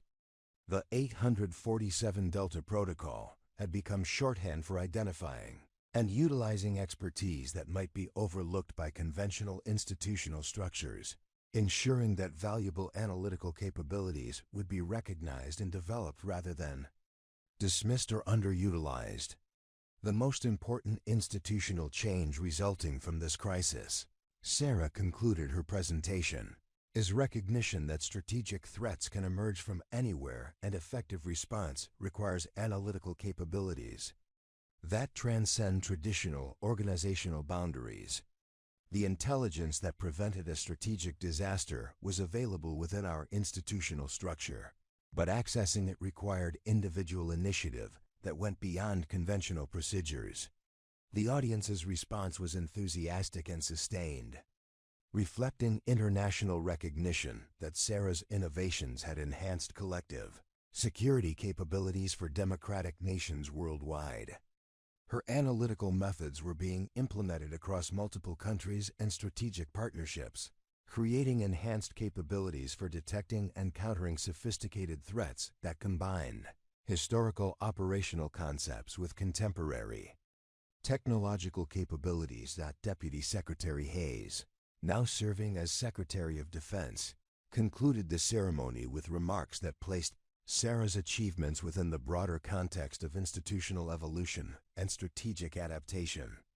Major Chen's analysis demonstrated that effective national security requires institutional flexibility and analytical innovation that can adapt to threats we haven't encountered before. The Chen Center represents our commitment to ensuring that American strategic analysis capabilities continue to evolve and improve. The transformation of the Pentagon's approach to strategic threat analysis reflected broader changes throughout the American defense establishment, including new emphasis on historical intelligence, enhanced coordination between analytical disciplines, and institutional recognition that effective strategic planning required perspectives that transcended conventional organizational structures and analytical frameworks. As the ceremony concluded and international representatives prepared to return to their home countries to implement the analytical innovations they had learned, Sarah reflected on the journey from dismissed archivist to internationally recognized strategic analyst. The 847 Delta clearance that had once symbolized institutional neglect now represented the foundation of analytical capabilities that were enhancing collective security for democratic nations worldwide. The Chen Center continued to develop new analytical methodologies and training programs that would ensure future analysts would be better prepared to recognize and counter sophisticated strategic threats. Sarah's legacy extended beyond individual achievement to encompass institutional changes that would enhance American national security capabilities for generations to come, proving that sometimes the most overlooked people and resources could provide the insights necessary to protect fundamental democratic values and strategic interests. What strategic insights might you be overlooking in your own organization or field? The next breakthrough in understanding complex challenges might be sitting in an archived report, managed by someone whose potential hasn't been fully recognized, waiting for the moment when conventional approaches prove inadequate and institutional. Humility creates space for innovative thinking and courageous action. The story doesn't end there. 3 years later, when tensions flared in the South China Sea and conventional intelligence suggested routine naval exercises, it was a junior analyst with a geology degree working in the Pentagon's basement who noticed something everyone else missed. Her irrelevant knowledge of underwater volcanic patterns revealed that the exercises were actually mapping submarine routes for a coordinated operation that could have changed the balance of power in the Pacific. The Sarah Chen protocol is now standard operating procedure across NATO intelligence agencies. Every analyst, regardless of their badge color or assignment location, has direct access to senior leadership when they identify patterns that transcend conventional analysis. The protocol has prevented 14 major strategic operations and saved countless lives by ensuring that institutional blind spots never again become national security vulnerabilities. But here's what the classified reports won't tell you. The 13th Directorate is still out there, adapting their methods and developing new approaches to exploit institutional weaknesses they're studying right now. They're counting on organizations to return to old habits, to dismiss the quiet voices in the back corner, to assume that impressive credentials matter more than unconventional insights. Sarah Chen's ID badge now hangs in the Smithsonian's National Security Exhibit. But the real lesson isn't in a museum. It's happening in conference rooms and cubicles everywhere, where the next breakthrough is waiting for someone brave enough to question assumptions and act on what they discover. What assumptions in your organization might be creating blind spots? Who's the person everyone overlooks who might see the pattern others miss? If this story inspired you to think differently about hidden potential and institutional courage, hit that subscribe button and join our community of people who believe. Extraordinary solutions come from unexpected places. Ring the notification bell because the most important stories about human insight and institutional change are still being written. And drop a comment. Tell us about a time when the wrong person had the right answer.